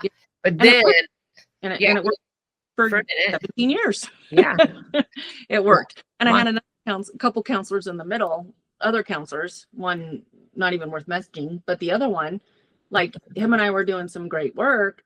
And then I was like, okay, I think it's time to bring my husband in. Let's have a session. And then he hit on me in front of my husband. And so then I was turned off on counselors, because then my husband and I left, and he goes, so what have you really truly been doing here? Like, he literally hit on you right in front of me. So what have you been doing? And I'm like, so then I was turned off the counselors. So then 2016, I was like, and I make this a point when I do talk to people and we're talking about counseling and whatnot. And I'm like, when at 2017, however old I was, I'm not going to do the math right now, but you guys could do it. It's 49 and it's 2025 now. So 2017, 8 years ago, 41, I guess. Okay. Just did the math. Yeah. If it's right. Yeah. We're all good. But so my husband asked me, he goes, hey, I made that click. I say this and we want to go there. He goes, we are not going to work. You and I are both calling in today because I want you to start talking. You need to tell me why we can't live there. Yeah. What is it? And so we didn't go to work, and we stayed home. And because I'm like, I've always told myself, this is the most important thing I have in my life. Is my relationship with him. It's Yeah. what I want to make work. Yeah. Just for me, not just for him, but for our kids and all that. And well, for us, and for everything, for all the things, for all the reasons. Yeah. all the reasons. And I had this lady once tell me, Bobbi, because I was like, when we were raising our kids, a little side note, like women do, when we were raising our kids, I was like, man, we just feel like roommates. Yeah. Like we're literally working and raising kids. When do we have our time? I Yeah. literally feel like his roommate, like sex off the table, all this stuff, we're just barely going through the motions. And she's like, a lot of couples go through that. a lot of couples go through it. Yeah. She normalized that. And I agreed with it because it felt right. Everything she was saying, I'm like, oh, this feels right. She's like, Bobbi, I'm on the other side of that. My kids are all adults. So I went to somebody that was successful. And I went to somebody and asked her, and I said, this is where I'm at. What do I do? It was just a coworker. Yeah. And she's like, you got to hold in. So you do whatever you got to do to get through this. You stay living like roommates and all that. It's just a season. It's a season of your life. Yeah. Yeah. It's just one little story in your book. Once you get on that other side, as your kids get older and they're in teens and sports and all of this, and you start to get a little freedom from them, she's like, then you're going to get on the other side with your husband. And it's so rewarding. So just stay with it until you get there. So now, 2017, we're almost to that side. We're getting close to that side. Now we're completely in that side, and it is a blessing. So if you are listening, and you're struggling with that, just keep communicating, and you're going to get through it. Just so you know, I'm going to pause right here. Okay. There's an alarm going on in my house, and I don't know why. So now, thank you for letting me break. I don't know. The alarm was nothing. Everyone's safe. So we can continue. So we're talking about some of your therapy experiences and how you actually went and started doing therapy because your husband's like going, tell me everything. And you told. And then you were telling me some okay experiences and then some not okay experiences with your therapist, which goes to tell you, by the way, you better interview your therapist. It has to be a good fit for you and the therapist because you are doing really intimate, vulnerable things. And even if you've seen this person for 5 weeks to 5 years, if it's not a good fit anymore, it doesn't mean that you're bad or they're bad. It just means, hey, I need to challenge myself. I need to grow. I need to do something different. But if anyone's ever like flirting with you, like that's a good sign that maybe they don't have great boundaries. Yeah. They could be an amazing therapist by ability, but if they're not great with boundaries, then consider finding someone else. Yeah. So then it was, so then he was, so anyways. Yeah. So then we had this long talk, and so then I got a therapy and talked to the doctor and whatnot, but that's exactly what I did. And that's what I tell people when we're talking. I was like, make sure that you interview your therapist. Don't just go with who somebody says you should go to, or like we have this employee program. Don't just go to the first person that they tell you that you should go to. Yeah. They're just giving you a place to start. Yeah. I said, I got on the websites and said, okay, well, give me like 10 names. I'm going to research them before we make this appointment. Yeah. Yeah.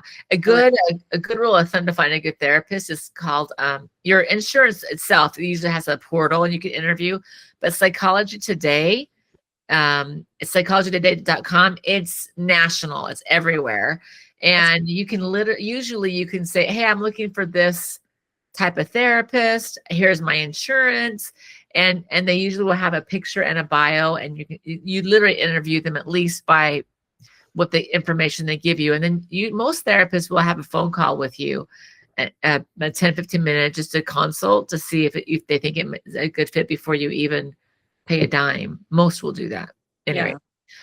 So, but you found one that fit? Yeah. And I interviewed her first because I was like, okay, I want to be able to cuss. I want to be able to say their name. Yes. Start talking religion and I'm out. Yeah. Okay. Yeah. At this point in my life, I have no respect for that. Yep. And here's why. Yep. Yeah. You know what I mean? And because of this experience and whatever. Sure. But I literally interviewed her and checked balances. And then I said, and the one reason why I came here is because in your bio, you said that you specialize in these traumas. So I want to know why you feel that you specialize in that. And then also, That's a good question. why, how do you think that you can help me? Like, how do you see that going? And then also, the main thing is you put in there that you have to do the work. Like, I'm not going to make this be easy on you. Yeah. You're going to face stuff, and we're going. Yes.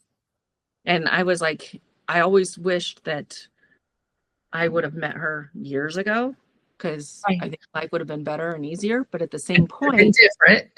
yeah, and different. But at the same point, I don't know if I would have been ready to release any of that. Yeah, I've had clients that I'd seen them for over a year, and we were talking about, they came for different reasons, so we were focused on that. But in their healing, they trusted me more because I wasn't judging. And then eventually they told me things like, oh, by the way, this happened. Oh, you didn't mention that before. Yeah, I don't usually. And I go, oh, okay. And I go, so when people ask the question, I ask those questions, trauma. If they say none, I go, oh, you're just protecting yourself. You weren't quite ready. And they go, yeah. I go, okay. I mean, I'm not going to personalize, but they don't tell me their trauma. But I've had people say, oh, by the way, I see things. I see people. I see that aren't there. And I go, oh, well, that's a bit of information that, let's talk about that now. But I had seen, sometimes I've seen people 6 months to a year, then they unfold. But they keep coming back. It doesn't mean that we don't have a great therapeutic relationship. It doesn't mean that they were being honest or lying. It just meant like that sometimes it's part of the journey. Because when you've got the big onion, you don't cut it in half. You take it off peel by peel, right? Yeah. So, I mean, and if you do cut it in half, whoa, there can be a lot of chaos that happens. At any rate. Yeah, I think that's really good. I like your questions that you asked. I think that's really good for anyone listening. Yeah. So interview them. If things shift during the process or while you're seeing them, go ahead and shift again. Yeah. You know, like, I mean, if someone is trying to get you not to shift, that's about them, not you anyway. Like if someone said, hey, I want to leave, I would talk why they want to leave. Am I not doing something? Do they need something more of something? Or do they feel like we've outgrown each other, right? Like your skills are great and all of those things are okay, you know. Well, people come see me and then they stop seeing me and I'm like, oh, usually it's because we hit a button and they're not ready to feel the feels or have the thoughts. And I'm like, oh man, darn it. But usually it's not very often that happens, but it does happen. So yeah, good advice for you and the listener. Yeah. And then, yeah. So you found your person, you're a good fit therapist. Are there any, like you shared the tool of the kind of separating the two worlds with the two different people because they were different, whatever. Are there any tools that you're like, I'm not asking you to be a therapist for anyone, so I hope it doesn't feel that way, but are there any things that you thought, oh my gosh, this is really helpful, like journaling, or like, no, I had a list of coping skills, so when things would come up, I would do these things. So do you have a little one in there? Yeah, I just came in to use the bathroom. Hi, baby. Good boy. I'm so proud of you. Okay, go with daddy. I know, honey. I'll be done in just a couple hours. I love you. I know. Now they see grandma. Yeah. Sorry. That's okay. You're fine. It's real life happening. Yeah. So that one, that's when that stopped, the 2017, because I was like, I do have to. She goes, it's one of the things that her and I had to work on, because I was like, I got to this point and I'm like, that doesn't work anymore, because I'm like, the bricks literally had to come down. Yeah. Like, it was suffocate. And I'm like, so we put in these bricks. And she explained to me how the brain works, and it's going to release it when I'm ready to remember, when I'm ready to face it. And she goes, and it's not going to be convenient. So she's like, I want to warn you now. Yeah. It's going to be convenient. Like, you're literally going to get a memory probably at the worst time that you can get. And we're going to have to be able to, put that in a file. Like, we're going to talk about steps. Like, so there, she goes, sometimes you're going to have to, like take yourself out of the situation to be able to deal with the emotions that come with it. And other times you're going to be able to say, okay, brain, I'm going to put this in a file, not a box, but a file, and we'll open you later. But right now I'm here. Yeah. And so like, it's going to be a lot of self-talk, but she's like, we have to reprogram your brain to talk positively to yourself. Mm. You know, because I've always seen the positive in things. That's just my nature. I don't know where it came from. I've always just kind of been that way. Like I can find the positive in every experience. Yeah. No matter how traumatic it is. But at the same point, I'll beat myself down like no other. Like, right. Which is normal, right? Well, however we say normal. Sure. Everything I go through is my normal. Right. But she's like, and she's like, and then we're going to try to identify your triggers and stuff. And so, and she said right away, she goes, I need you to journal. I need you to write it. So I have some people who have a hard time journaling because it feels like it's trauma from high school. I had to write so many reports in high school and I'm not a great writer. So we just stay away from the words. So I'll even say journaling looks different. So if you have a memory, you can take your phone and just write a bullet point. It might be Montana mountain. That might just be what you call the memory. And then, you know, when you come talk to me, we'll talk about it. But I also teach people, I'm sure she did this too. Like sometimes you have a memory and sometimes you have, like you were saying earlier, like whenever I smell this, I feel sick inside or whatever. Or I always tell my clients like, hey, if you're having a reoccurring dream, that is your brain telling you over and over and over again, don't forget this, work on this. So nightmares are scary. They are, or they can be, because our brain doesn't always know if it's happening in real time or not, because that's just the way the dreaming is. They don't always know it's real or if it's a dream. And so that's why you can wake up crying or wake up laughing, is because the brain doesn't always realize that it's a dream. But I'm like going, oh no, if your brain is processing so much that it's coming in through your dreams, then that's a good start there. Well, let's start there, you know. And I'm just saying that for the listener too. You've already experienced all of this. If a memory comes, jot it down. Yep. If you're not going to write the whole, I like the whole journaling, by the way, but listen, don't stop yourself. Just make a bullet point in your notes section of your phone, or, you know, those types of things. Because your brain will tell you what it's ready to do. Yeah. You know? So. Well, and I wish that somebody could there's no way I could do it because I don't want to ever read them. I mean, I might give the journal for like something specific, but I never want to read them again because I just don't want to. And maybe someday, but not now. But I have given my journals to somebody. So there was this girl, and I was, which is extremely being very vulnerable, and I was very scared to give them to her. And I was like, I gotta be honest with you, I don't know what's in there. But you have come to me and you were telling me that you've gone through this, and I want you to know that your reactions are fine. Yeah. And so, you're not alone. You're not alone. Yeah. And I'm like, and you see me, how do you see me? And she's like, I see you as this amazing, strong woman, superpower. Like so positive, and you're a great boss, and you're this and that. And she's like, and I look up to you. And I'm like, okay, well, I'll be vulnerable in front of you and let you know this is a journey. This is part of my life. This is me going through connecting Valley Bobbi and this Bobbi. Yeah. So this is that journey. So, and if what you're telling me is kind of similar to that, you're more than to skim through them and read them. Get out of it whatever you need to get out of it. If you have any questions, put a sticky note on it. We'll talk about it. And so she had them for about, I don't know, a month or two. And then she brought them back and she's like, thank you so much. Nice. Because I learned so much by reading them. She goes, and she goes, you probably don't even remember it. And I don't, but she's like, because I took those journals. Sometimes I took them to counseling and I'm like, okay, this is what I wrote. And then I would put little side notes in a different color. Okay, this is what so-and-so says, you know, said. This is why I reacted this way. This is what I thought. You know what I mean? And we would write. Or yes, I do know what you mean. Yeah. Or you are the model client. And next time, you know, try this when this happens. And so I'm like going, and she even suggested at some point, you know, you should write a book. And I remember thinking and then talking to people about it, and they're like, oh, gotta write a book just like everybody, gotta be famous, you know, and putting down the idea. And I was like, okay, it's not, I did it anyways, because I'm like, it's not about that. It's about me getting it out of here and just 100%. When it gets out of our head so it doesn't get stuck, it has more space out of our head to do what it needs to do, whatever that memory is.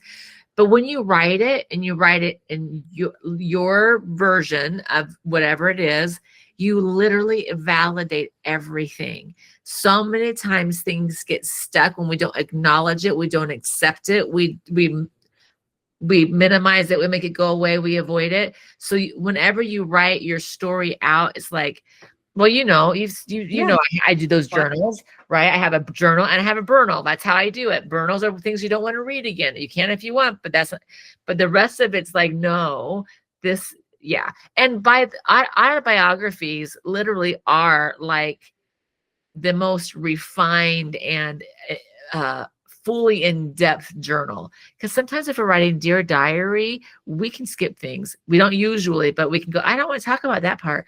But when we're doing the biography, it's everything. So the 14-year-old gets to have her day on paper. 21-year-old gets to have her day on paper. You know what I'm saying? Like, oh, yep.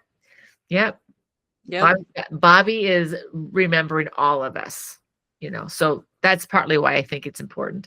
And I think it's a good idea. People that memorize, whether do it, don't do it for yourself. Right. Mm-hmm. But like I memorize and writing your own are, very powerful. Yeah. If no one wanted to do therapy at all, I would go, oh no, write your memoir at least. However, you will have some feelings.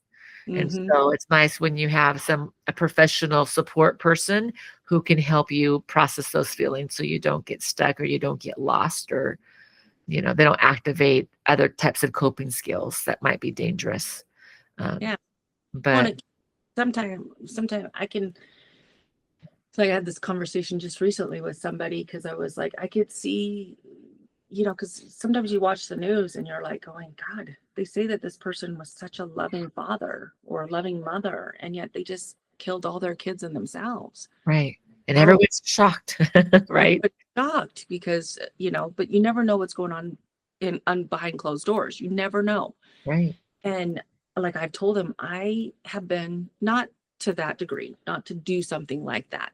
Sure. But I could see why somebody could make that switch. Yeah. Like, or, you know, do something that's completely out of character.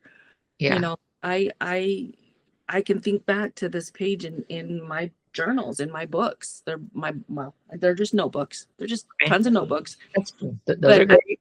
I have an entire page that's just like, I literally see red. Everybody's in red. Red. Yeah. Because I'm so angry, but everybody, but everywhere. And when I gave that book to that gal, she goes, I've experienced that. I know exactly what you were talking about. Like, everybody was in this shade of red. It's like, how can my mind change literally the color of everything? I was so angry. Because it's powerful. Powerful. Yeah. And she's like, I've done that. And she goes, but then on the next, like a few pages later, your color starts to change and you're angry. And she goes, and you literally grabbed a different pen. And she's like, I'm calming down now. I'm no longer angry. Yeah. But I see where if I didn't get this out, like just here on the page, then I'm literally going to do something stupid because I am so mad. The energy is so high. But it's also like, and it's okay that I was that angry. It's okay. I managed it. I knew what I was doing. I'm not trying to control my anger, but I allowed myself to feel the feels. Yeah. And then it's almost like anxiety. It sounds kind of weird, but people who are anxious tend to be like, I'm living in the loop. But the minute they say something like, oh, I'm feeling anxious, it automatically starts to shift. Not necessarily go away. Or a coping skill for someone who has a high anxiety is to do some kind of movement. If you're sitting in your chair, stand up and walk to the bathroom, get some water, do a load of laundry, you know, go check go make sure your car is locked in the parking lot, whatever it is. Some kind of movement gets things flowing. Our thoughts as our blood is working, because our blood, when you walk, your blood goes faster, and you just ride that wave of anxiety. It's a tool as well.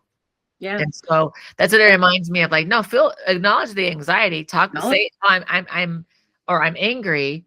Acknowledge it, and like, okay, what do I want to do with it? Can I function as me today, feeling the anger? Yes.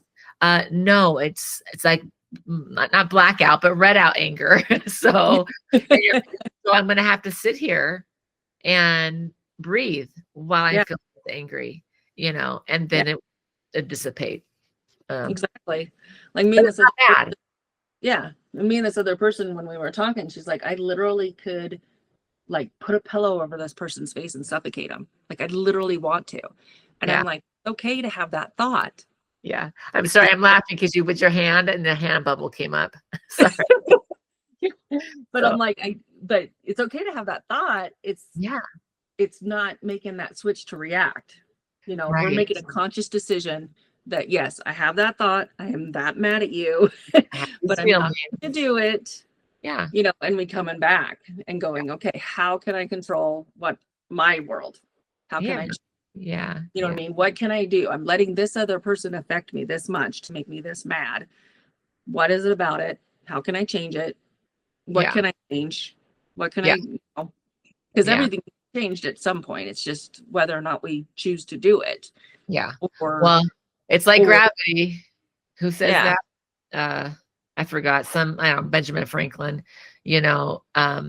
gravity and agency are the two absolutes. They're always there. Gravity is always going to be there, and your ability to make choices will always be there. And I say that not tongue in cheekly, because I know some things happen to us, but I still get to choose, what am I going to do with this experience? And hopefully I'm going to feel all the feelings.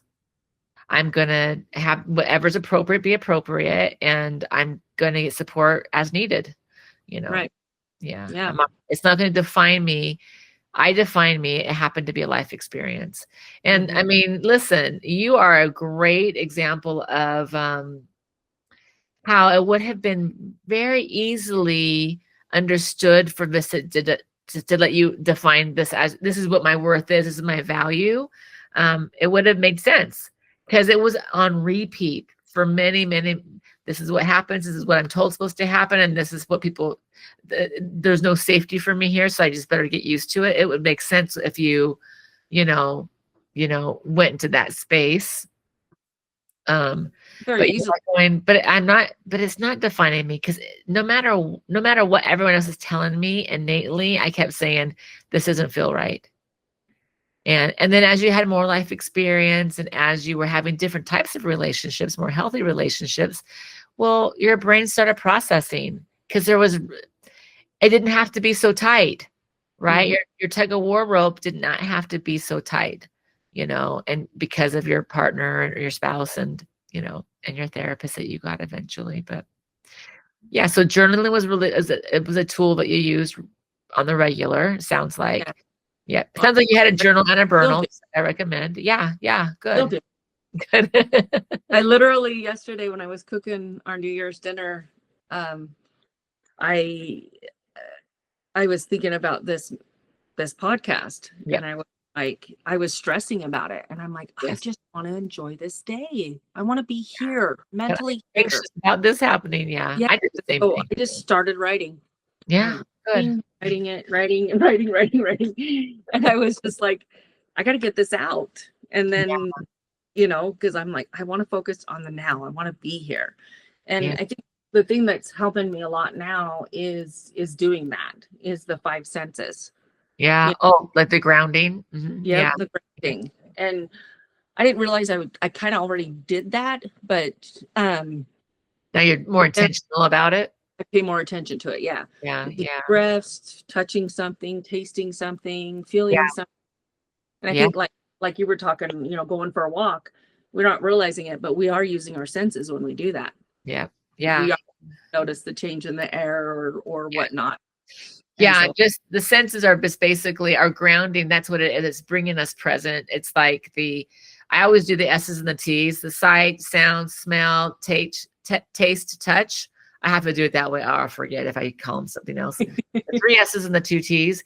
And if you don't have anything that you're tasting, that's okay. But some people actually have these little coping skills boxes or little bags, which it will have like, oh, there's a picture of something. It's a piece of fabric that I like.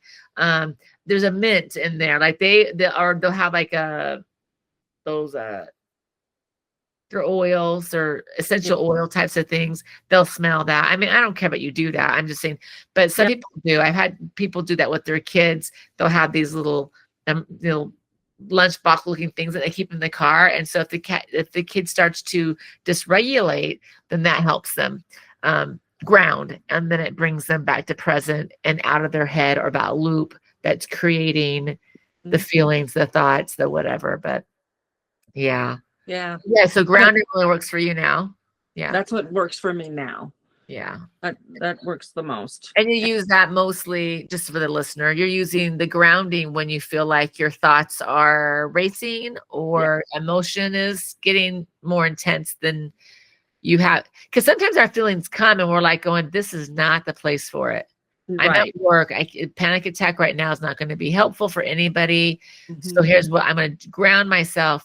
And then after work, I'm going to come back to that thought that I had and see and process it. Is that kind of like that? Kind of like that. Yeah. Okay. And then there's, and having somebody that you trust and that that you could go to too. Yes. I have that as well. And my husband knows about them. So like there's a couple people at work and they know a little bit about my story. Confidences, you kind of thing. Friends. Confident. They're coworkers. Support people are amazing. Yeah. But these two men, and they're men, and I have a hard time with men. I do. I have a harder time trusting men than I do women. Sure. And that is natural. But these two, they just seem like my kids. And I don't know if that has part of it to do with it, but also because when I was going through this, my boss at the time, the GM, I went in 2017, I went to him and said, hey, I'm going to be seeing a counselor 2 days a week, or every week to 2 times a week until I get all this stuff out. And I said, what day's the best day? And he said, Wednesday. And I said, okay, then make these appointments on Wednesdays, because she books up. And then every Wednesday he started to schedule me. And I'm like, I told you I can't work on this day. Yeah. And I told you if you use your FMLA, I'm gonna hold it against you and not let you get marked to the next level. Oh, dear. I'm like, okay, well, that's considered retaliation. So I have to work with that as well. But come to find out later down the road, that was a him thing. Yeah. It had nothing to do with me. It had to do with him, because his wife also went through counseling, and when she got done with counseling, no longer be married to him. Sure. So sometimes that happens. And sometimes that happens, which is one of the things I told my counselor. I said, as we're going through this process, the most important thing when I get done with this is I still want to be married. Like, we need to remind me that this is the direction that we're going. And that's because my husband is amazing. Yeah. In so many different ways. But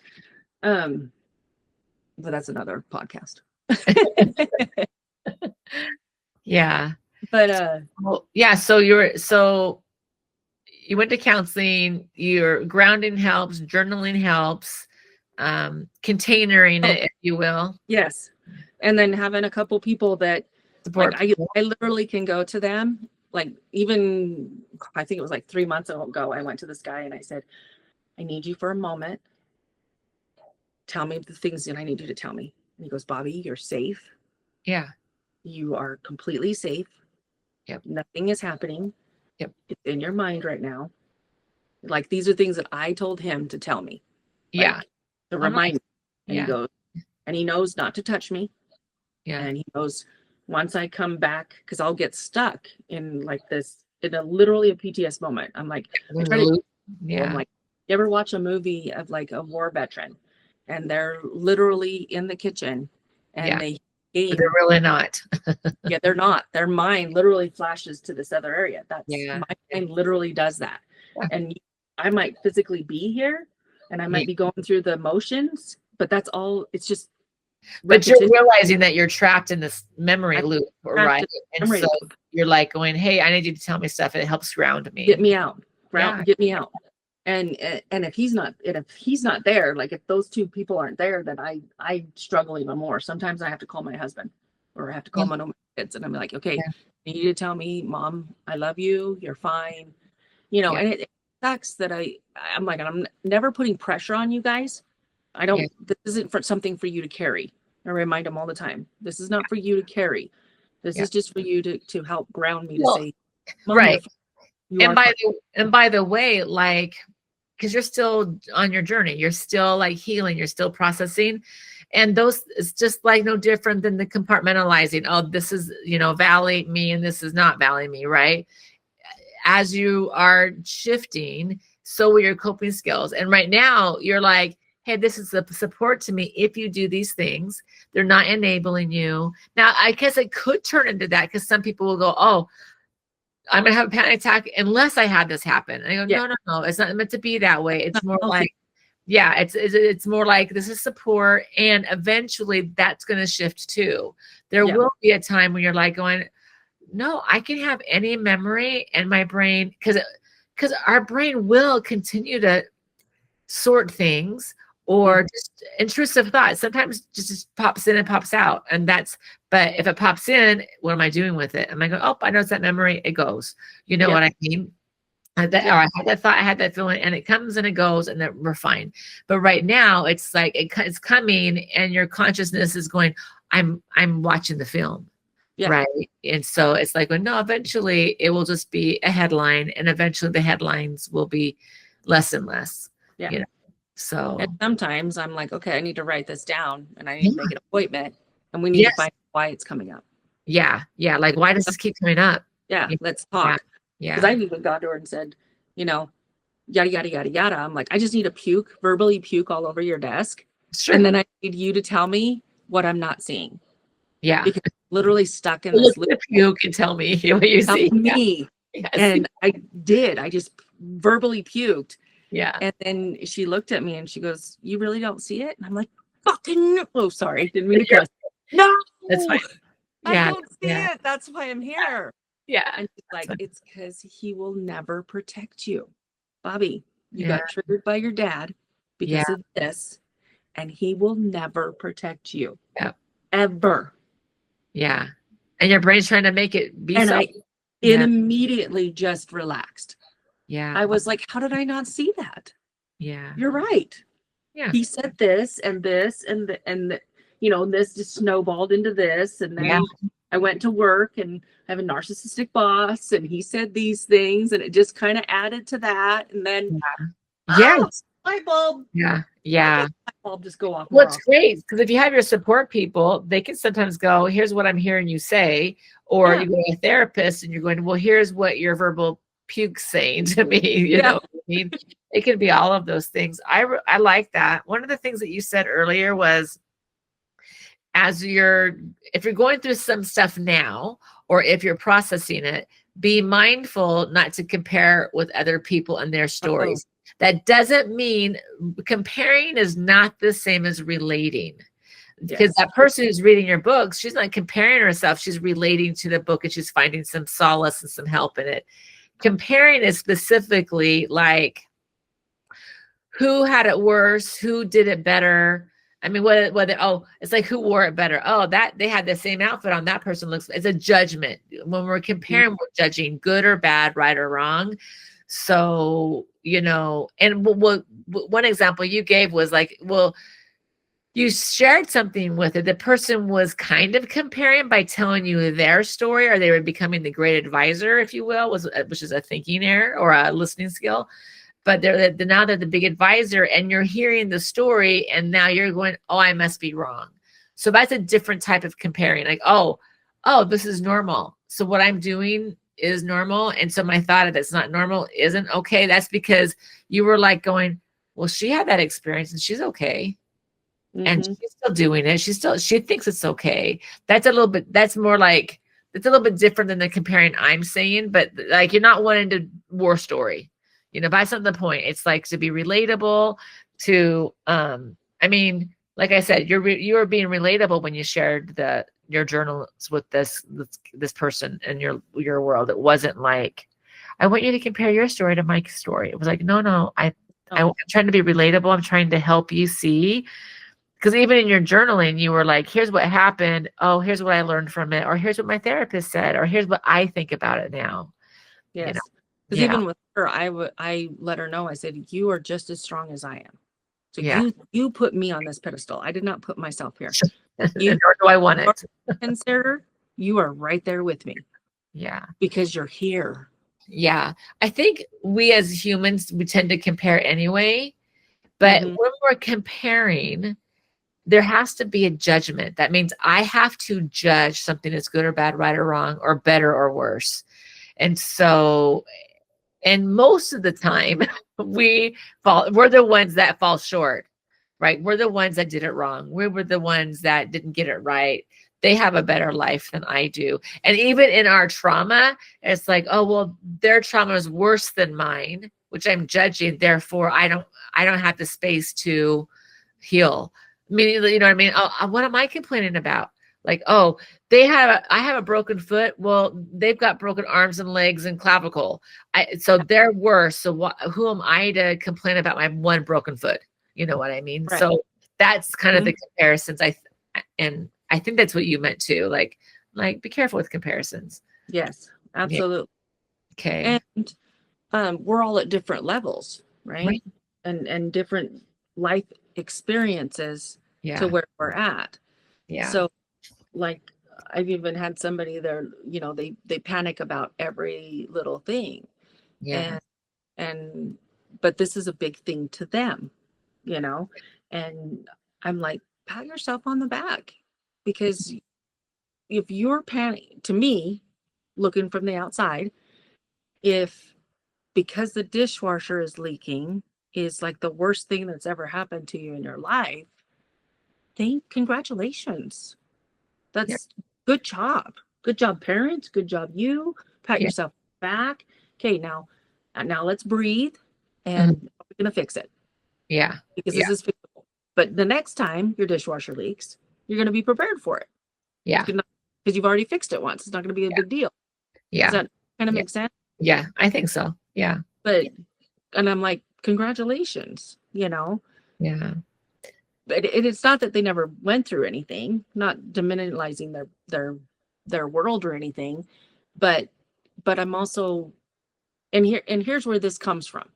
So as I got in my 20s, and I got married at 23, but I started meeting, especially when I moved away, I started meeting other women that had never been raped. I started meeting other women that never had been sexually touched in a workplace, or, never had a guy say that to me. Yeah. And what? This isn't normal? Yeah. You didn't go through this? And I started getting angry, because I was like, wait a minute. I thought every woman went through this. I thought that's why we were strong. It's not because we give birth or X, Y, and Z. It's because we had to put up with all this shit. Right. Which is still true. And I thought, oh my gosh, I don't have to, I can actually like punch the shit out of him. Like, really? I don't have to allow him to touch my butt. I can literally say to him, you don't get to touch me. Yeah. Really? I was blown away. And then I felt dumb, because I was like, how did I not know this? Yeah. How did I not know that I could do this? Yeah. I mean, even when and that's from different situations, because I told my counselor, I'm like, they're just going to claim that they didn't do it. I mean, I've been there. I've done that. I've told them, you can't touch me like that. Well, I didn't touch that. I didn't do it. I'm like, how do I react to that?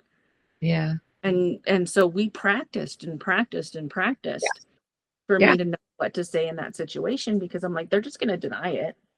Yeah. Or this and this, because this is where I'm at in that journey. Yeah. But I also went through it, and I was mad because I was like, there's women out there that didn't go through this, like all these different Well, things. how come I was the unlucky one? Yeah. Yeah. Yeah. Yeah. But I think this is part of it, right? It's just part of the journey. Like, not everyone gets cancer, right? So it's like, why? It's the unfairness or the injustice. I don't know about fair, because fair is a hard word anyway. But is it just? Is it right? Is it okay? Well, it is what it is. Cancer is different. When someone is abusing or breaking boundaries in the most horrific or unspeakable ways, right? That's a little bit different than, oh, I got cancer. I get that. I see that. But it's still, I don't even know where I was going with that thought, girl. No, but it's still cancer. Yeah, but it's right. But it's still cancer.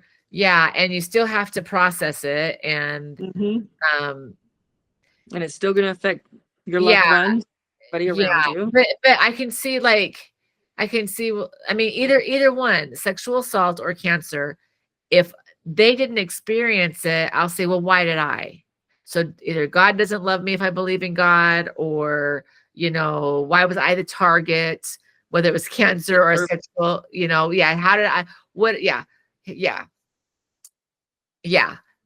Do I deserve it?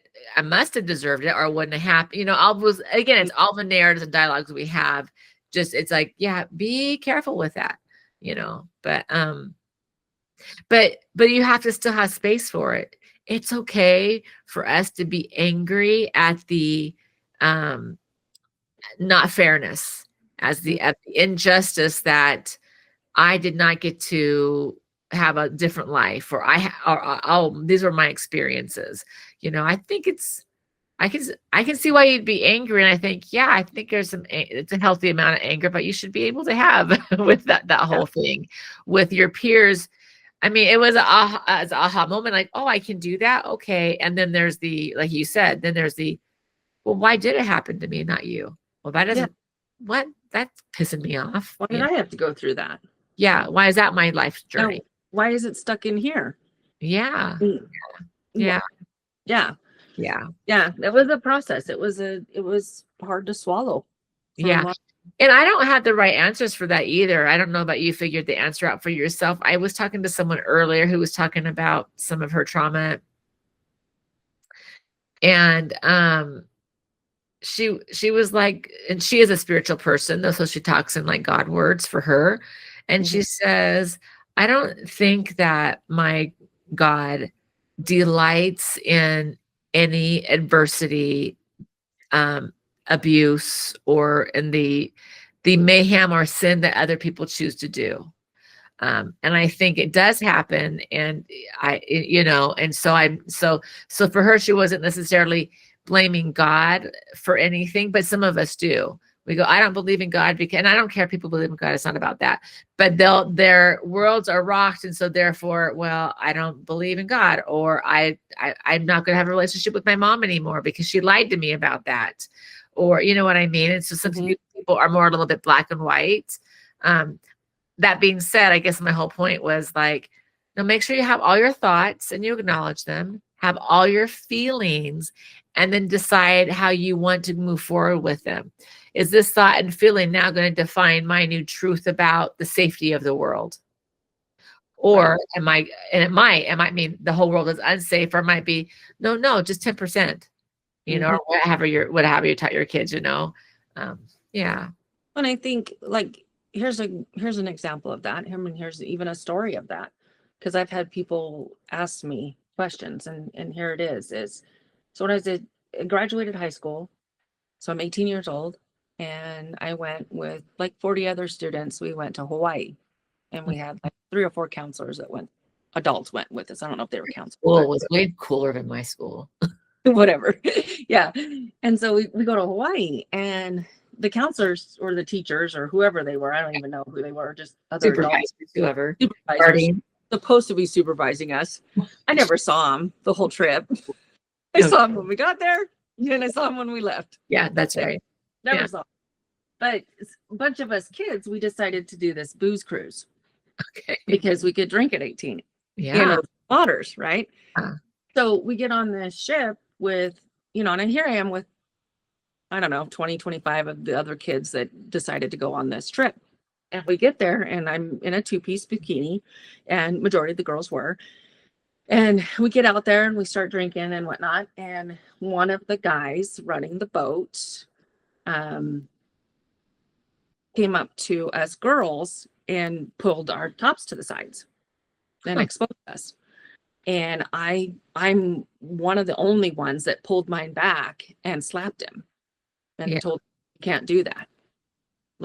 And it was more because I was embarrassed because my peers were there. Yeah. Like it literally, I don't know, at that moment, I was proud of myself for reacting that way. Yeah. Right. Yeah. Well, later on during that swim, that cruise boat, whatever it was that we were on, had in the very front of it, in the bow, it had like this net thing that you could hold on to and you could see it from the top. So people on the top could see it. Yeah. And it was just swimming. They had this thing that you could go down, a slide. Yeah. You go to the water and then you swim around. And anyway, so I was swimming around the boat, and that guy grabbed me and pulled me under. And was just like, how dare you embarrass me like that? Now you're going to pay. And he put me between his legs and just drowned me, basically. Yeah. Like, and I'm hitting him, and there's no screaming because I'm not coming up for air. When I come up for air, I'm literally gasping for air. Yeah. Kept pulling me down. And I literally thought for a second, I literally might die here. Yeah. I'm not getting enough oxygen. And then all of a sudden he just opened his legs, and I come up and I see his face and he's looking upwards. And I have no idea who saw us or anything, but thank God they did. And I swam out, and I never went back in the water. I went and sat next to my friend at the time, and I went and sat next to her, and she had no idea that any of this happened. I had no idea who saw what was going on. None of that. But would I still get on a boat? Would I still maybe take a tour? Yes, I would. Yeah. And I've had people ask me, after having that kind of experience, why would you ever put yourself in that kind of a situation again? Well, different times, different aspects. It's a different situation. Different situations, different people. Yeah. Just because that person did it doesn't mean I have to judge everybody else. But I also learned that on that trip. Yeah. So my mentality at 18 was, you can't do anything to me that hasn't already been done. Like, I've already lived through so much pain and so much crap. Yeah. I mean, that was the year that my cousin almost raped me, who I looked up to. Like he was like, it's your turn. And I'm like, yeah. Like I said, your family has quite the generational things. Errors. I'm kind, but also like, no. Yeah, it's disconnect with reality, right? Appropriateness and all of that. Because he was like, I'll just get you so horny that you forget who I am. Because I was like, we can't do this. I don't want to do this. I don't look at you that way. Yada yada yada. Yeah. People come up with all sorts of different stories. They're all true. Well, no, but that is what it is. That's right. But also, people who do that to other people are perpetrators, and you're not born a perpetrator. You learn that, you practice that, you know how to groom. Like your thoughts on what your dad, who he was, or his thought process. I think you were right, but I think that was in the whole family. I think that everyone probably had, I don't know if it's sex addiction. I don't know if it's so much about the sex, or is it a power over thing? Is it, I mean, power over doesn't have to be, by the way, about I'm bigger and tougher than you. Power over could be I'm going to outsmart you. Power over could be I'm going to manipulate you with my words. And and you believe me. You know, I think some people think, like, oh no, power and control is more than like, you know, you can't, I'm sitting on you so you can't leave. There's so much to it as far as manipulate. I mean, there's so much to it. And more often than not, people who are, sometimes it isn't sexually driven, but even in the sexually driven, it's not usually about just the sex. It's about the other things surrounding. It could be lots of things, but yeah. Well, I think also, you know, like the generational thing of, you know, just bury it. Don't talk about it. Well, that's because we're embarrassed over it. Yeah. Yeah. Like, oh, well, I'm sorry that happened to you, but don't let it define you. Let's keep going. Yep. And there's no room for process. And for some people it is get over it, or the other people like, don't share that because people will make you be your problem. So there's lots of reasons why it's under cloak and dagger type of thing. Like, oh, gotta hide that. Families, it's especially if it's incestuous family, which yours was, right? Because they're having sex with cousins or nieces or what have you. That's more like, the rule is don't talk to anyone about anything. I mean, the secrets and holding the secrets for other people is very common. Mm-hmm. And but it's the same thing. You're trained to do those things. You're coursed, you're taught that you will have a better life if you don't tell anybody. And if you do, then your life is going to be worse. So, you know, and people who are listening who have these experiences, they're going to get it. I have no doubt that everyone who listens will have either statistically have experienced similar, not the same, or they will know someone in their life who has had these types of events happen to them as well. Just because sadly it's rampant. It's just common for boys and girls. I mean, girls are on a higher statistical number, but that might also be higher unproportionately so because they don't say things. But you know, to be clear, you know. And then I think you and I talked about like, so what do you do when you have trauma and like you haven't processed it, but the feelings and the thoughts keep happening? And I think we kind of touched on it earlier, which is like, well, sometimes we do our best to avoid the feeling. So I might be avoiding that memory, or I might be chasing a feeling I want instead. So maybe I want euphoricness feeling. So maybe I use drugs, or maybe if I drink, I'm more fun and I don't have the bad memory. Or I think you shared with me that you ate differently. You were trying to become the world's view of not the world. I'm going to narrow that down to the Anglo world of the United States because I've been in other countries and not everyone thinks you have to be a certain height, a certain weight, a certain color eyed. In the United States, sadly, we are trained to think certain things by media or whatever. So you were saying, if it's okay that I share or I say what you told me about, like I'm binge eating. And what was your reason for binge eating? Kind of what I said, but we'll go ahead and share that in your own words. So, so my husband has trauma from his childhood, with a stepmom that was obese. My trauma is opposite, right? And mine is, you know, because I was skinny and small.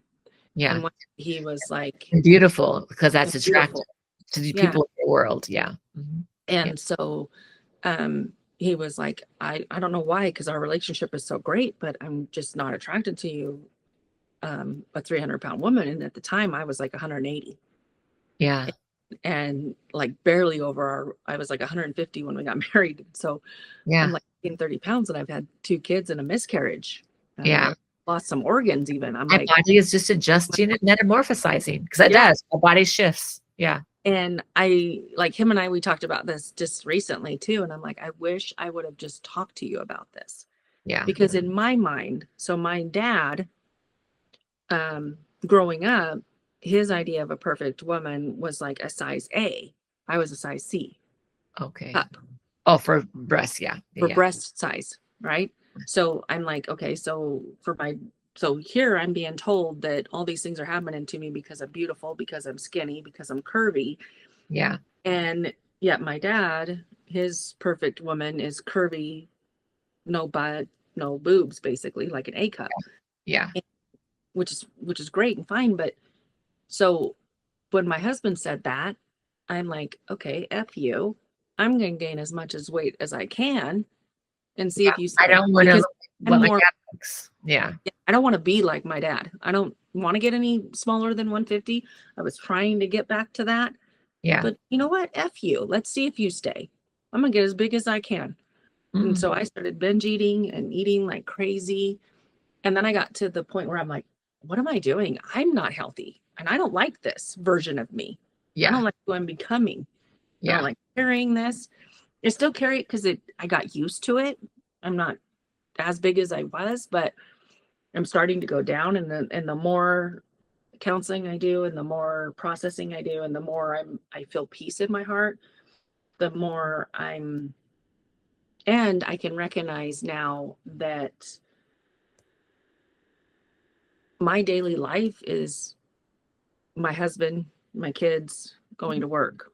I don't go to the bars. I don't date. I don't, you know what I mean? The likelihood of me going through any of those kind of things again is near nothing. Yeah. Yeah. And like my counselor said, she's like, Bobbi, that rage from going through all that is literally still right there. Like you could open that gate at any time. Yeah. So at this point in your life, would you kind of want someone to try so you could let them have it? And I'm like, yeah, kind of. Yeah. I mean, go ahead and try. Yeah. I will unleash on you. Yeah. No other, because I am never going through that again. Yeah. It's like in the movies when they go, I dare you. I dare you. Because you're getting permission to do whatever I want to do. Yeah. And I think I find strength in that, because sometimes so sometimes when I have a triggering or I come across something that's hard, I look at it that way, because I'm like, oh, bring it. Let's do it. Yeah. Because I've already been there, done, not this situation, not what I'm going through now. Right. But I've already been through hell. Sure. So what you're bringing to the table, used to the temperature. Yeah. Yeah. I can get through it, do it. And what I think that the reason I'm bringing that up is sometimes we choose different skills or habits or behaviors that will compensate for how we feel less than, or to avoid a feeling, or to protect ourselves. So like you with it, and that's what's specific with your spouse, he was like going, oh, here's what I'm attracted to. And whether he meant that to be abusive or mean or not, maybe it's just a statement. I don't know. But and you're like going, oh, this is how I'm hearing it, and I'm not going to let you define me. We're going to put this to the test, this relationship thing here. Yeah. You know? Let's see if you really love me. Yeah. But other people, they will do different things. Like people assume that if someone's sexually, like I'm saying promiscuous, that's not the right word, but like sexually active, like they have sex with random people, a lot of people. Now there's something going on with the psyche. There's definitely something there, but I might say it's good or bad. I just think let's take a look at that. If you're sleeping with random people on the regular, it's not just a matter of choice. It seems like that it's kind of compulsive, but some people are choosing to, because that's how they're getting connection. Right. Or that's also how they're avoiding, because they know if I go have sex with random people, my brain goes somewhere else and I can just avoid this whole horrible, awful week that I just had. Or some people are using substances to feel happier or to feel numb, right? So I'm chasing something or I'm running away from something. Now, once we're in the addiction mode, listen, it's got its own mind, by the way. It's not so much that I'm chasing or running away from, but guess what? We have to still talk about what why I was chasing or running away in the first place. By and large, some people try alcohol and their brain likes it immediately. I'm not saying that those things don't happen, but like you were eating more than, right? In maybe binge eating, but at least overeating. That changed your body composition and your health. I have clients who are now substance addicted to something, or behavioral, sex, shopping, those types of things, or on the opposite side of the food pyramid, so to speak, where they're anorexic. And like, because either one of them, either I'm so lean or so thin, emaciated that I have no curves, and no sexuality about me, or if you think, or I'm rounded, or I'm fluffy, or whatever. So you see one curve, you don't see multiple curves. And my femininity is basically gone with either one of those scenarios. Correct. But with more weight, most people are like, well, that's my armor, right? And with less weight, it's like, it's not like armor, but no one wants to touch me anyways. They're afraid they're going to break me or whatever. But either way, you kind of feel like you're just part of the pack, like you're invisible, like you're not noticed. Yeah, some of my clients are like, I stopped eating because I felt like I didn't need to be punished, and so eating is a reward. It's you need to have food in order to have a healthy life, and I don't think I deserve a healthy life. See that, but also I have a lot of my anorexic clients who also, is more often than not always, they had a trauma event happen, physical, verbal, sexual, a combination of, and they're like, I was trying to be invisible. Yeah. But then what's so hard is that the eating disorder has a mind or a brain or a part of its own. Yes. That's not necessarily, it might have started because of these memories, these thoughts and feelings, but then it kind of has its own wave. It goes, I don't need to, it's not about that anymore. It's now my brain is shifted. And so which makes it complicated. Yeah, it makes it complicated. I mean, I've had people like, well, you're just lazy. You're just this, you're just that. You're addicted to sugar. At this point, yeah. Maybe all of those things. And what's the point? What's the point? Yeah. And now it's my body, and I got to decide if I'm going to do the work to fix it. And I'm almost 50 years old too now. So it's, I mean, I don't look at you and think that, I don't think anything of your weight being higher or lower. I mean, I only see it from the shoulder up. And even if I didn't, I'm not making any judgments about it. I don't have, it's a judgment is I have to have an opinion. I don't have an opinion. But like you yourself know, like, hey, my body doesn't feel good. I feel like if I eat this, I have low energy, or if I eat that, my brain doesn't quite work the same way. If I'm at this weight, I have less energy, whether that's overweight, I have less energy, or underweight and have less energy. And so really it's the relationship you have with yourself and your body at this point. But well, and now excuse me, are on this other side where I have revealed everything, and everything just kind of like made sense to him. Oh, this is why you reacted the way you did, and X, Y, Z. Like even the other day, he's like, I love you exactly the way you are. Lose the weight if you want to, don't if you don't. I understand why you keep it, and if you want to keep it so that you feel safe, that's fine. But know that I will protect you, and I will teach you how to protect yourself. So I have done steps for that. Personal steps for that. So I no longer worry about the protecting or feeling like I can protect myself, which was huge for me. I told him, I said that when we met, I wanted to be a boxer, and because I wanted to learn how to fight. I wanted to learn how to literally take somebody out if I had to. And you wanted to. I wanted to. And you didn't want me to, and that relationship with you was important. And he goes, but if you want to be a boxer now, go ahead. Like, I'm like, I know that if I want to do anything, I'm going to do it. Do what I want. But I relationship, and I will listen to your thoughts and opinions, and then I'll choose according to what I think is best.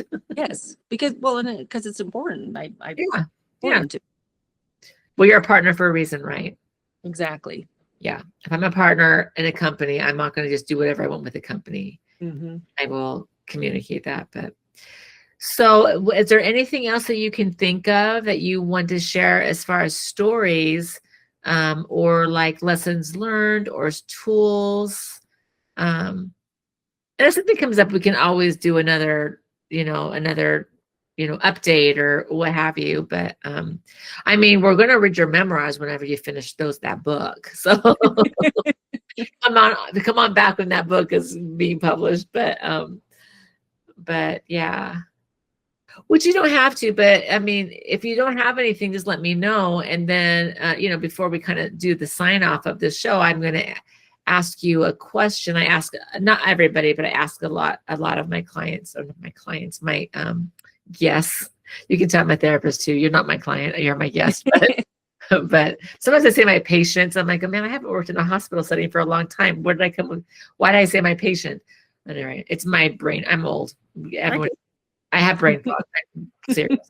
But yes, is there anything that, like, if you're looking at your notes, or I'm looking at my notes, I'm thinking, no, I think we actually, I mean, I didn't go into all the details of all the stories. That's okay. I mean, I think you really hit up on a lot of things. Like, here's some of my background. And I love that you said, you know what you know at the time that you know them. So my reality and the things that were happening to me were based on my experiences up until that point in my education. And then as I had more experience and more whatever, I shifted.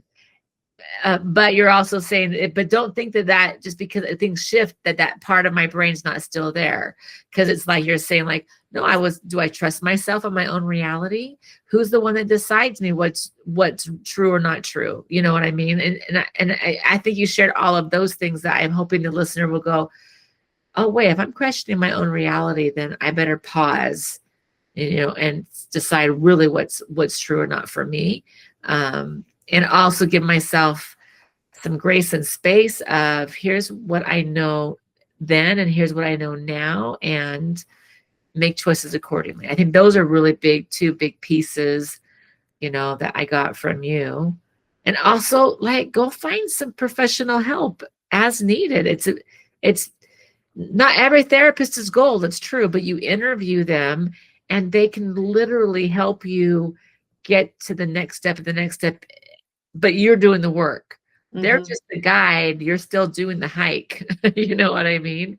So anyway, I think also find the things that do bring you joy, like artwork.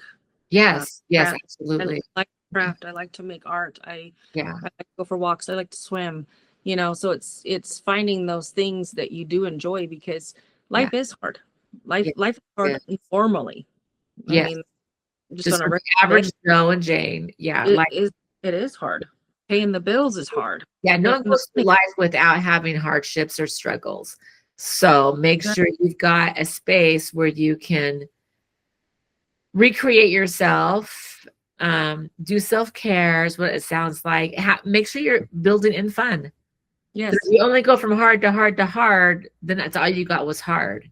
Mm-hmm. Yeah. And it's our life, so make sure we are putting in fun in it. I think that's a good point. Yeah. My husband does that a lot. He's like, I work, and then I come home and I see these things that I want to fix or work.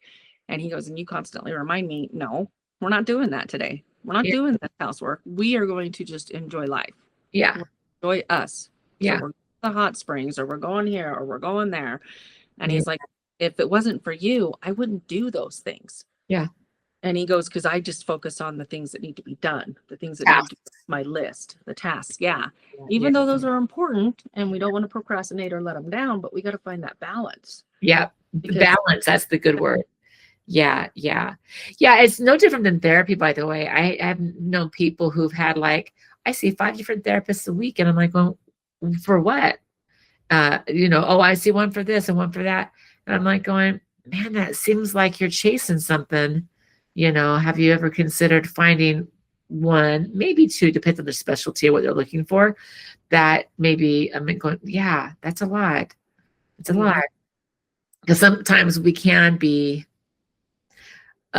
even though it looks like we're working on ourselves, like with the 5 therapy sessions a week, it can also look like avoiding, because then everything kind of gets convoluted or they overlap. You're not ever really getting to one thing. I don't know if that makes sense, but yes. But yeah, the balance. You can't do too much therapy, by the way. Your brain and your emotions and your thought process do need a break. So like during the holidays, a lot of times I'm like going, hey, I see you. I've been seeing you every week. Like I'm working no matter what, because some people have, some people are in different parts of their journey. They're just starting. So I'm going to definitely see them in the holidays. And other than like going, no, your assignment is to skip the next 2 sessions. See what happens. See what happens when you're not talking to me every week. See what happens for you, whatever. I mean, obviously if there's an emergency, make a phone call, but yeah, you can't have too much therapy. I just remembered a little story I wanted to say. Yeah, I do. A little important thing. So just like, it's kind of an interesting coincidence at the same point. So my counselor asked, how did I get through, like, did I have any mechanisms or anything that I did during my teenage years? Yeah. When it happened. And so I don't know how it started. I don't remember. And that's not the point. But I had these masks, those ceramic type masks on the wall. Uh-huh. Yeah. And when something would happen, I would go buy another one. Because I've been working since I was 14. So I've had a job at school since I was 14. Yeah. So when something would happen, I'd go get another one. And I would put in my mind, all that stuff went into that mask. Oh. And then I had other masks up there that I could pull off the wall and put on when I needed to. So like if I was going to a function or something, or I had to be around that cousin or that uncle or whatever, I could take that mask off and put on that pretend face. Oh, yeah. Uh-huh. I mean, if it did brain, it made sense to me. I mean, it still kind of makes sense to me, because now I'm like, people will ask me, people will say, Bobbi, I appreciate you because you're just real. Like, if you're happy, we know it. If you're mad, we know it. If you're sad, we know it. If you're just here, we know it. Yeah. It's you. And I said, I will not put a mask on for anyone. Yeah. Yeah. No, I won't do it. Yeah. So you get the raw me at all times.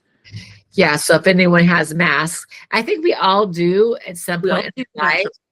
Yeah. And sometimes it might be, I have just it's like the masquerade. It's just a small mask, not the full mask. Yeah. And I say that so that I hear it, because I still know I take masks, put masks on all the time. Yeah. Well, I mean, different people at work, I'm way more patient at work than I am at home. Is that a mask? At work? No, it's still me. But it could be considered a mask. Like, oh, people don't know how impatient you are. No, not. But I tell people, I'm telling everyone, I can be, I'm not always, a very impatient person. Usually mostly with my husband than anybody else, or I'm very impatient with myself. But at work, I'm not. I'll be patient with anybody, like, or, in my community, I'm really patient. People will actually say, oh, you're so patient. I'm like going, ask my husband how patient I am. You know what I mean? So am I wearing a mask? No, it's just parts of me I govern better. Yeah. Which is a good way to put it. Yeah. Those are like light bulb moments when somebody, I mean, I've even gone to my counselor and been like, okay, I need you to tell me, is this part of the CPTSD, or is this just like normal? Like, do majority of people do this? Do majority of people think this way? Yeah. No, I don't know the difference. I know my life. I know my experiences, but I don't. Well, and sometimes there's that's enough to keep you busy, by the way. Sometimes there's just comfort in knowing that it, normal, that it is. It's asking, hey, is this normal? Is almost a check-in. Like, I'm just going to check in with myself. And that's just, so if I'm saying, is it normal? It's me pausing to assess, this is what I'm thinking, this is what I'm feeling. Is it normal, or am I telling myself a story? Like, what's, what am I creating in my head? Am I reacting because of the CPTSD? Yeah. Or didn't have it because I don't know how to react without it. Well, because you don't have, you've had trauma basically your whole life, right? So it's like, yeah. So you just check it, you just pause it and a temperature check or whatever, like, oh, I better pause and take a look at that. I think that's good for people to do anyway. Pause and go, okay. So Yeah. here's an interesting thing with those masks, though. So when I got married with my husband, he hated them and asked me to get rid of them. He's like, they're not coming to the house that we have together. They're hanging on our wall. They're not going to be on our wall. They are not allowed in here. And he had his own reasons. Yeah. For sure. My brain took it as he knew what those masks meant to me. And he was telling me, I'm safe now. I don't need them. Oh, that's how you did that. So I gave them away. Yeah. Fast forward years later, right. We're having a conversation about it. He goes, no, I just didn't like them. I just thought they were creepy. So they were creepy. And why do you think they're creepy? Oh, because I watched the movie It when I was younger or whatever. Yeah, whatever it is, right? He's like, I just didn't like them. And he goes, I had no idea what they meant to you. Yeah. But to me, it was like a big weight off my shoulders. Like, right. But how great is that your brain goes, you know what? You don't need the mask anyway. So whether that's what your brain did in order for you to feel safe, great, good job for your brain.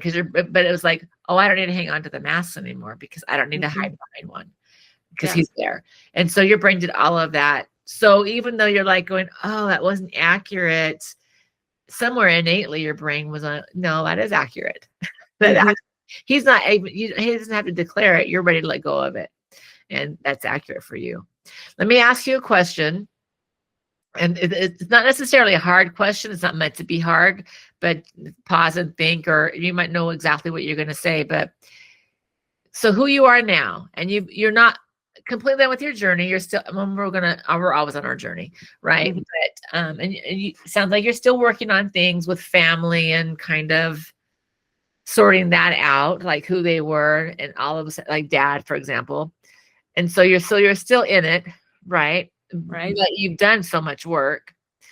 Knowing what you know now, what's something you would want your 14-year-old self to know?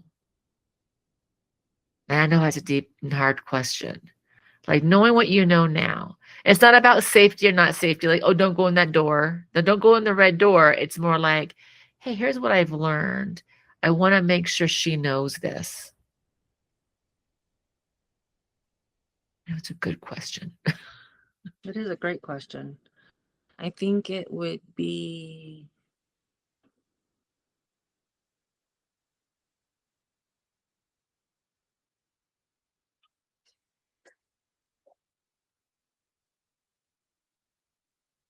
to know that I'll be okay. That's nice. No matter what, my life will turn out exactly the way it will be. And you're going to love it. And it'll be okay. It'll be okay. Yeah, I like that. Okay. Thank you. No matter what you go through. Thank you. And no matter how hard it will be, there's a reason for it. Whether you know it or not, there's a reason for it. And it's something that I've thought about a few times, because if we all wonder if we could go back, what would we change? There's only one thing I would change. Yeah. That would be investing in my 401k earlier. Buying certain stock. I know you're not the first person that says that. Like, no one ever wishes these things would happen to them or around them or whatever, but they're like going, and it doesn't define me, but I got to choose who I was going to be and what lessons were important for me to carry or learn.